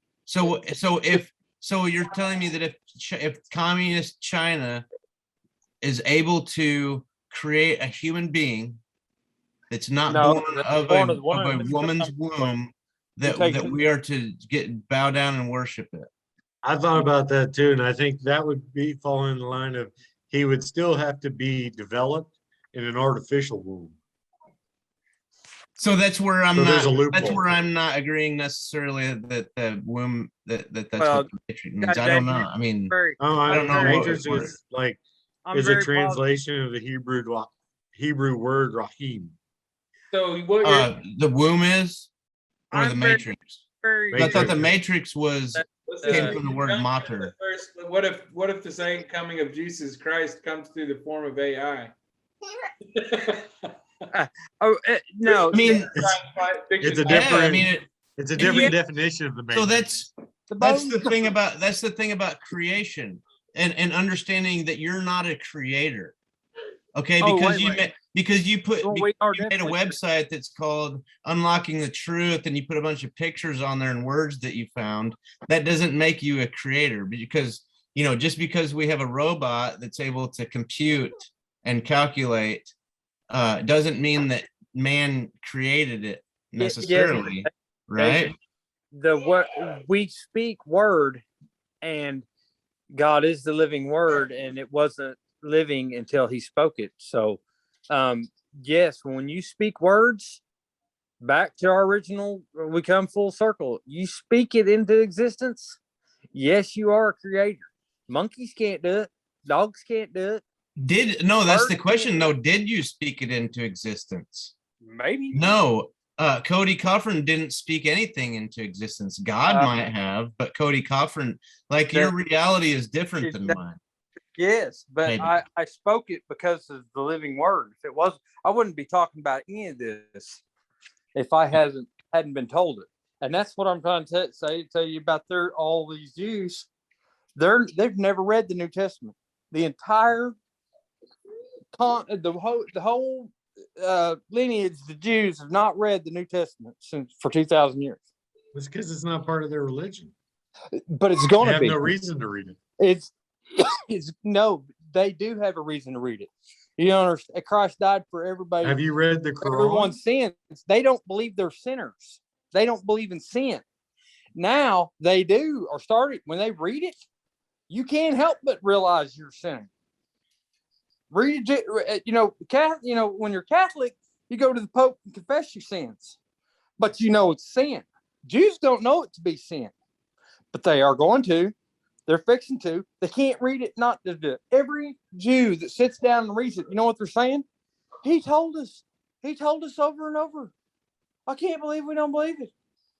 Most of them are going, yeah, I can't believe he did that. He deserved to die. He deserved to be crucified. Him saying, who's he coming here saying all them elders? That's what they say right today. But now, when they read it, they say, oh, we're sin. Oh, he told us we were going to do this. We told us we was going to deny him. They're catching on really fast. And there's a ton of them. And it's going to be awesome. That's Well, then where wouldn't they be you classified need as to convert the Christians? Jews to Christianity, and you don't have to do They're no anything longer to show it Jewish? to them. And they're going, you know what the Jews are doing? They're going, why is the Old Testament, the New Testament's all about Jews? They say, make us jealous of our own God. Don't give us money. Don't build us synagogues where we don't believe in God and we go there and we learn more. You're just fattening us up for hell. Make us jealous of our own God. Show us the New Testament. Make a Jew read a New Testament and be jealous of you to be the one reading it. We should be the one telling y'all about the New Testament, not y'all telling us. That's what's happening right now. And it's going to be huge. I mean, when I told Mom, went, what? What do you mean it's been hidden from you for 2,000 years? God dang, you got your eyes. Yeah, they got their eyes closed, but they're fixing to have them wide open, and it's going to change the world. I believe that. Anyway. All right, guys, I gotta get to bed. All right. Night. See you, Cody. See ya. Great talk, guys. Love that. Yeah, good episode. So I want to talk a little bit about some science. Quantum, actually some quantum mechanics. I wanted to read to you a little bit about the God particle. When we're talking about the matrix and whether or not it exists in real life, here is something that kind of points to some evidence, like some of the experiments that they're doing at this CERN the CERN, what is that? Hadron Collider. Yeah, it's a hadron collider. It's the underground facility that's in Switzerland, and they use it to break apart particles so they can kind of see things on a micro level. So I just want to read a little bit about something called Schrodinger's cat. In the 1920s, Schrodinger and other physicists were concerned with a problem that couldn't be explained by classic physics. The smaller a particle becomes, the less clear its position or speed becomes. Quantum mechanics adds to a level of fuzziness to the position of particles, says Wang. Electrons form the base of the theory. In particular, the single electron in a hydrogen atom, whereas scientists previously described electrons as orbiting the nucleus in an atom, quantum physicists observed that things weren't quite this simple. Rather, they seemed to exist in several places at once, or they blinked back and forth between specific areas without appearing in between. In fact, the only thing you can say for sure is that the electron is not in one place at one time. It's fundamentally uncertain where exactly the position of an electron is. Instead, you have to describe an electron's position as a wave function or a probability distribution that describes where the electron is more likely to occur. The term superposition in quantum physics is used to describe how an electron, in this case, can seem to exist in multiple positions at the same time. So in Schrodinger's cat, they trap the cat in a box, and the cat represents a particle that's going to decay. It's got a 50-50 chance of decaying. If the cat lives, then it didn't decay. So until you open the box, you have no idea what happened to the cat. So he's in a superposition of both dead and alive states, just as electrons and other subatomic particles simultaneously exist in both states. I'll just sit here. What are you doing? He still has them. Can you mute him, Kit? I think he's talking on the phone. Yeah. Okay. Anyway, so the basic idea is they're doing. We think we know how everything works, but as we look at smaller and smaller things, and we look at the universe and overall with black holes and stuff, there's less and less things that we understand, and we really know that science can't explain everything, and the idea of a divine quantum reality like this, there's something that holds everything together that makes it work the way it does, and we don't understand it. Gravity doesn't explain it. The speed of light and light in general doesn't explain it. So basically what these people are saying in this article is that we can't like see things. They compare it to a volcano. You can't predict when a volcano is going to explode over the long term, but you can detect right before it happens a change that can tell you something's about to happen. And it's kind of like that with particles. You can kind of predict where something's going to be right before, but you can't like long term. You can't like tell the future. You can tell right when something happened, bam, you can detect, oh, there was a change there. So basically what it's saying is not even God. There's a quote here that it says, this is not different from anything anyone had predicted. The interesting thing is they carried it out. That's not it. Oh, there it is. As physicists like to say with quantum noise, not even God can know what you will measure. Devereaux said, using this research, physicists can mute quantum noise and make more accurate measurements. So there's like constantly things coming into existence and jumping out of existence. And what I'm trying to get at is if we are living in a matrix, this is some kind of proof that an outcome is not static. The idea of fate, that everything is predetermined, is not necessarily true. That you can, through the power of positive thinking, possibly will something to happen. You could possibly will a cat into existence. You know, maybe it's got a electric spark that's going to kill the cat if the box is opened. And you have a 50-50 chance if the cat's going to get killed if you open the box. Can you, with your mind, make the cat be alive rather than die. And they're saying they can't determine whether or not that's going to happen, but when an outcome does happen, they can detect which outcome it had. I don't know if that makes any sense, but that's kind of what we're talking about here. So what do you guys think about Schrodinger's cat idea? Can something be in two places at once? Could you be alive and not alive? Do we have, is it an intertwining of possible realities? And does something become real when you see it? It's kind of that old story about the tree falling in the forest. If a tree falls in the forest and no one is there to observe it, did it make a sound? Mhm. Obviously it has to make a sound. It's going to hit and vibrate and there's sound, but the problem is if there's not a ear, does sound exist without an ear? It's maybe there's a different word to use than sound, right? If your definition of sound is that my ears hear something and that makes it sound, then no, there's no sound. But if your definition of sound is that there's a vibration that has a specific amplitude and frequency, right, and scientifically, then rationally speaking, then yes, there was a sound. So I mean, I guess it's a matter of how you're using the word sound and the interpretation of it.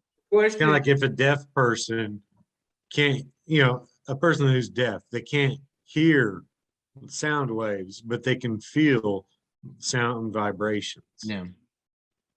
Another way to look at it is, if we believe that God works in our lives and we are important enough for God to pay attention to, this love that we feel permeated with, does it exist everywhere in the universe in places where it's not needed? Like, does it exist in the deep parts of space where there seems to be nothing? Is there love in the lava pits of Venus? Is there love in the storms of Saturn? I would say no, No, unless there's not a need for it. an intelligent being there to acknowledge it, to Yeah. feel it or need it. Yeah. So Now we're going philosophers. right. Yeah, I mean, and that's where they get down to the core of it, really, because you gotta get to the core of these meanings of these words. And then of course, we were talking about John earlier, and we were talking about speaking things into existence. And the first verse of John says, in the beginning was the word, right? Our belief as Christians is that the gospel is about the word. The sword is the tongue, and our use of words. Speech is something that we can do pretty much at any time. It's not something that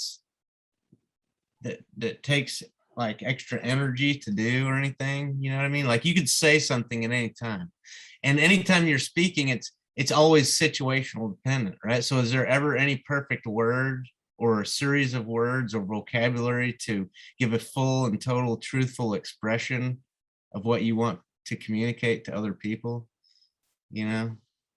So I don't know. That's where everything gets twisted when we break it up into our form of communication being words. The one of the philosophical ideas behind who we see ourselves as, the ego and the id. This guy here, he talks about the matrix of the ego, and he says that our feelings and sensations that we call the ego for our physical and psychological behavior. He says we invent these things. We actually need them. We need the matrix in order to, because some people say making God is a defense mechanism, and that we do it to cope. But this guy actually says the idea of a matrix, a social construct, helps us physically and psychologically survive. So maybe we've invented society and it doesn't exist. Maybe the matrix, We can't. We invented that. Yeah, we've certainly tried to make it the way we want it to be. That's interesting. Yeah. Flip the script. Like maybe Jesus and all the spiritual world is our inevitable conclusion, and we're actually totally in an illusion that doesn't exist. You're saying that it's just our imagination? It's our imagination that we're outside of the world the Bible talks about. People try to imagine that God doesn't exist and Jesus doesn't exist, and that the most real thing in their life is school. School is real. Church is real. Government is real. Well, it's kind of like I was thinking about that earlier, Joe about Biden. living in a matrix. And, like when we were children, that was our world. Like we went to school, we played with our friends. That was our whole world. We didn't know the world outside. But, when we grew up, we didn't have the internet. We didn't have social media. We didn't have cell phones. You had a landline. And it was cool when you got a wireless telephone. But then our kids now, it's like the world is so much smaller or bigger, depending on how you want to look at it. Our worlds were small. It was just, the three of us hanging out when we were kids. And now our kids don't hang out with each other, but they talk to people around the world. Yeah. But then when you become an adult, your world changes. You now live in a world where you talk to your friends and you go to work and you come home. But there's still a whole world out there you don't pay attention to. Yeah, it's like, when you get sucked into watching the news all the time, you feel like that is the world. And it's almost impossible to get yourself to disconnect because you feel like you're ignoring what's happening in the world and you're not a part of it. But if you can possibly, decouple and go off the grid, you realize that, none of that's important. Existential. It's not existential. I'm not going to cease existing because I don't watch the news. But if you're addicted to social media, you might cease to exist to other people. That's very true. There's actually some people in China that have ceased to exist on social media, and people are questioning whether or not they just went off the grid or something. It's like, whenever you're a journalist in Hong Kong and you make your living from social media, you don't just disappear from social media. But it's the same way in the States. You got YouTubers and TikTokers and Twitchers, but they make their living, they make their entire existence. They've developed a fake life for the most part. And then if they leave that social media platform, they're sick of it, wherever their reasonings are, and they just disappear. All of their followers to them is like they cease to exist. They disappeared off the face of the earth. Yeah, I've dealt with companies. Schrodinger's internet. The only reason why I don't get off, I've wanted to get off Facebook for some time now. And the only reason I don't get off of it is because, like, how would you know a baby had been born? How would you know somebody got in a car wreck and they're in the hospital? Like, you literally can't even know what's happening in the world. There was a different social dynamic happening before the internet came along. So it's just our way of interacting. I was thinking before, if you had a death in your family, if you had a birth in the family, your family contacted you. Now it's just, oh, well, I'll put it on Facebook here, let everybody know. I've had people. I just seen today that Bob Saget died. Really? I didn't hear that. I just literally seen it on the news 10 minutes ago. Like I've had my niece get mad at me before because I didn't come to a birthday party. But it's like, was he friends with Ghislaine Maxwell? Seems like I've heard those theories before about Bob Saget and the Full House saga. Got suicided. But people get mad at you because I shouldn't have said that. That was actually pretty. That was a really bad thing to say about somebody who just passed. You know what I mean? To like make that kind of judgment on them. I feel kind of bad about that now. But like you're saying, kid, you got family members that are pissed off because you didn't do something. You post on social media. I didn't pay attention to it. And it's like all the people that try to get you to pass a note on, like you're not going to be saved by Jesus. Oh yeah. That used to be emails, and now I Some people ignore really those fall for moments they that, pop up. and they really get offended because you didn't share the thing that they put up or whatever. Yeah, because they're not, they're going to go to hell if 14 people don't pass that along. And they don't realize they're talking to a robot that's just trying to get them to click on. Yeah, things. but I mean, you're worried about people who are they just don't have any understanding of it. If that's their thought process, like they're really not giving any deep thought to any of what they're trying to read and learn about in the Bible. It sounds like these are people who are unflexible in their ability to think and reason and improve their intelligence. So Well, we had to go ahead. I just wanted to transition now to WikiBlitz. Can we? I want to touch on something a minute ago because you were just, and this is kind of related a little bit. What you were talking about is love everywhere, right? Where it's not necessarily needed or whatever. So back to Socrates, he was talking about the relationship between, is it piety or piety? Is it piety? Yeah, piety and the will of God. Is something good because it is the will of God? Or is it the will of God because it is good? Do you understand the difference? So then it immediately made me think of Genesis chapter 1 and verse 4. Okay, which says, Genesis chapter 1 and verse 4 says, and God saw the light, and it was good.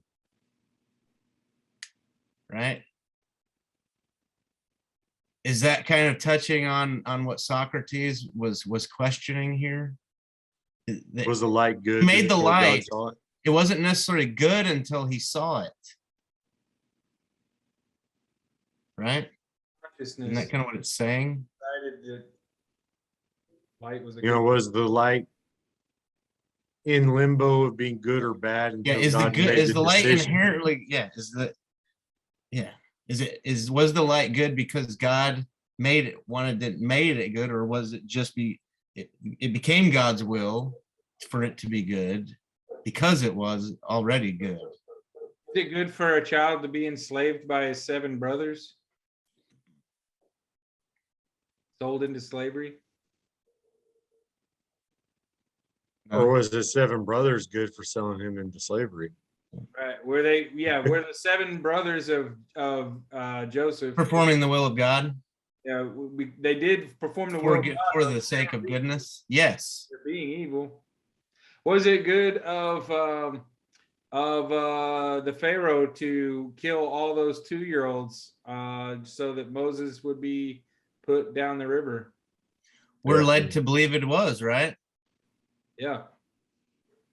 Yeah, I mean, by our standards, by human standards, that's not a good thing. But if you talk about it, that goes back to why sin was created in the first place. We decided that we could discern what was good and evil. Yeah. And what is good and evil, we have no idea of what's good and evil. But we've decided that we can tell what is good and evil. And that is why the original sin came upon us. Well, we haven't even fully fleshed that out in our own society. I mean, a lot of things are taboo and censored in the US, and they're freely done and shown in Europe. Yeah, so it's like AI, okay? You mentioned AI before, right? Where AI could come to rule us and that becomes our God or whatever, or it is our God, or it was our God before time began or whatever, right? It's the beginning and the end or whatever, right? But so like I was saying before, you're not a creator, right? We're not creating this artificial intelligence. It's not necessarily artificial. And so like, and that's the thing about idols too, though, which is interesting because the idol was an image. of something that was already real, that was already created. Okay, so they found these little statues that were like 40,000 years old, and it was a lion or whatever, right? And maybe they worshiped this piece of wood that was carved like a lion. Well, no, it's can't breathe. It's not a real lion, right? You're just making an image of it. God already created the real thing. And it might be the same thing true with artificial intelligence. What if a robot and that runs off batteries or solar power or something is a living thing? You could argue, what makes Just like we were something living? clay. What makes something living? Does it have to eat and breathe to be living?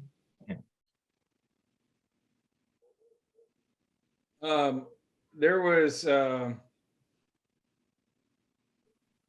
something that I read about Jesus that said something along the line, but basically he is the life. And so, every little, they say that when you turn a stone over, that's where you can find him. And then we were just reading that one deal. He said it's not in the sky, it's not in the water. It is within you, and it is outside of you. Yeah, so that begs the question, is your existence centered on you? Is Jesus life as we know it? Is Jesus water, oxygen? Where's the center? Algae, minnows? That's kind of like that quote from Devil's Advocate, talking about finding God. Turn over a stone, you'll find me there. Have you guys ever experienced the Mandela effect? Yeah, I've watched a bunch of stuff on that and talked about it and seen a ton of videos on it. And I ultimately think that for the most part, the Mandela effect is just mostly misremembering media or media misrepresenting the original.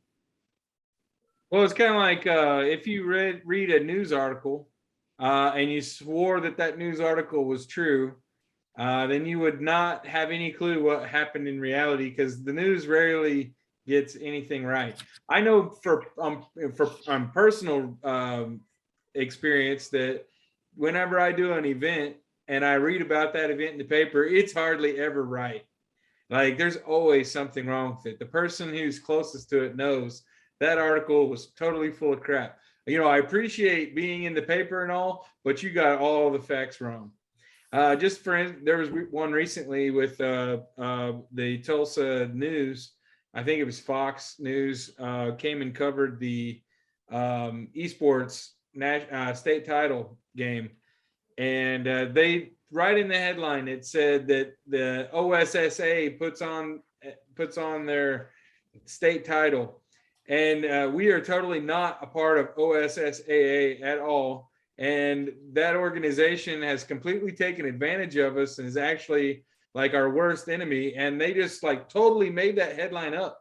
I mean, the people who do volleyball and baseball and football in Oklahoma have absolutely nothing to do with esports.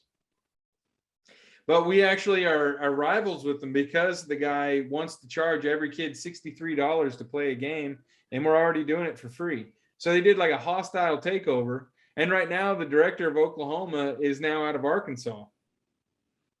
It's just a mess. And then the guy puts a picture, the head of the organization puts a picture of himself on social media sitting on a throne of cash.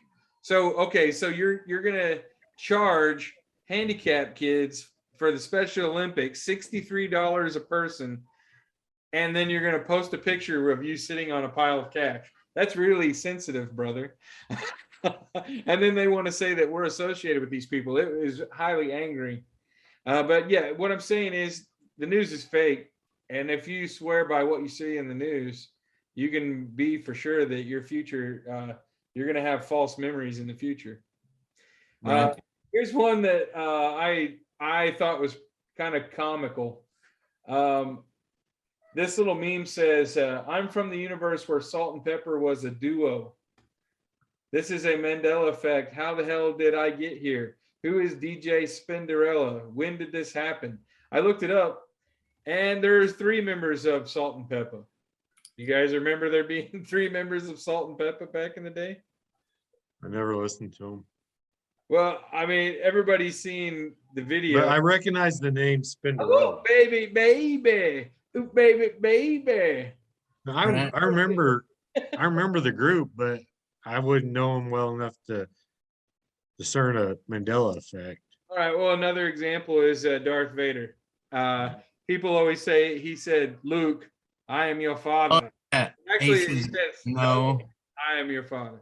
He doesn't See say that Supposedly. is that's what I was talking about there is, I've got old movies from, I watch the shit all the time, and all that was just more of a media misrepresentation. It gets carried over into media, your TV shows where they're trying to quote it and stuff, and then One of it the carries on and becomes the normal. One of the funniest things I saw was that Robert Earl Jones, isn't that his name? The guy that does the voice of Vader? James. Yeah. James Earl Jones. He said that he even misremembered it. Hmm. And he's the one that said it. But it's like I watched one of those Mandela effects and it was talking about Forrest Gump. And it was one of the sayings in there, life is like a box of chocolates or something. And he didn't actually say it that way in the movie. But someone pointed out they took out the old VHS that they still had and they showed on the back of it. It quoted him as saying the way everybody remembers it. But in the movie, he doesn't say it that way. And that's where I say is it's like Great. a media misrepresentation, and it's the media version that we always remember, and it gets carried on into every other form of media, and so it gets carried over into everything. All of our favorite quotes are usually misremembered. Yeah. So at what point? At what point does truth become one thing over the other? Right. At what point does the majority of people believe one way or another about what the truth is? Right. And then does that become the truth? The Kit Kat thing had got me because I swear to God, I did think there was a dash in there. Yeah, I've got that one right here. Yeah. Yeah, I remember there being a dash. Yeah. And the little Monopoly guy, did he have a monocle or did he not have a monocle? I don't remember him ever having a monocle. But I think people are getting him confused with Mr. Peanut. yeah. Okay, so I'm gonna have to wrap this up. I've got little kids screaming in the next room. So David, next week I'd like to do this Wiki Blitz.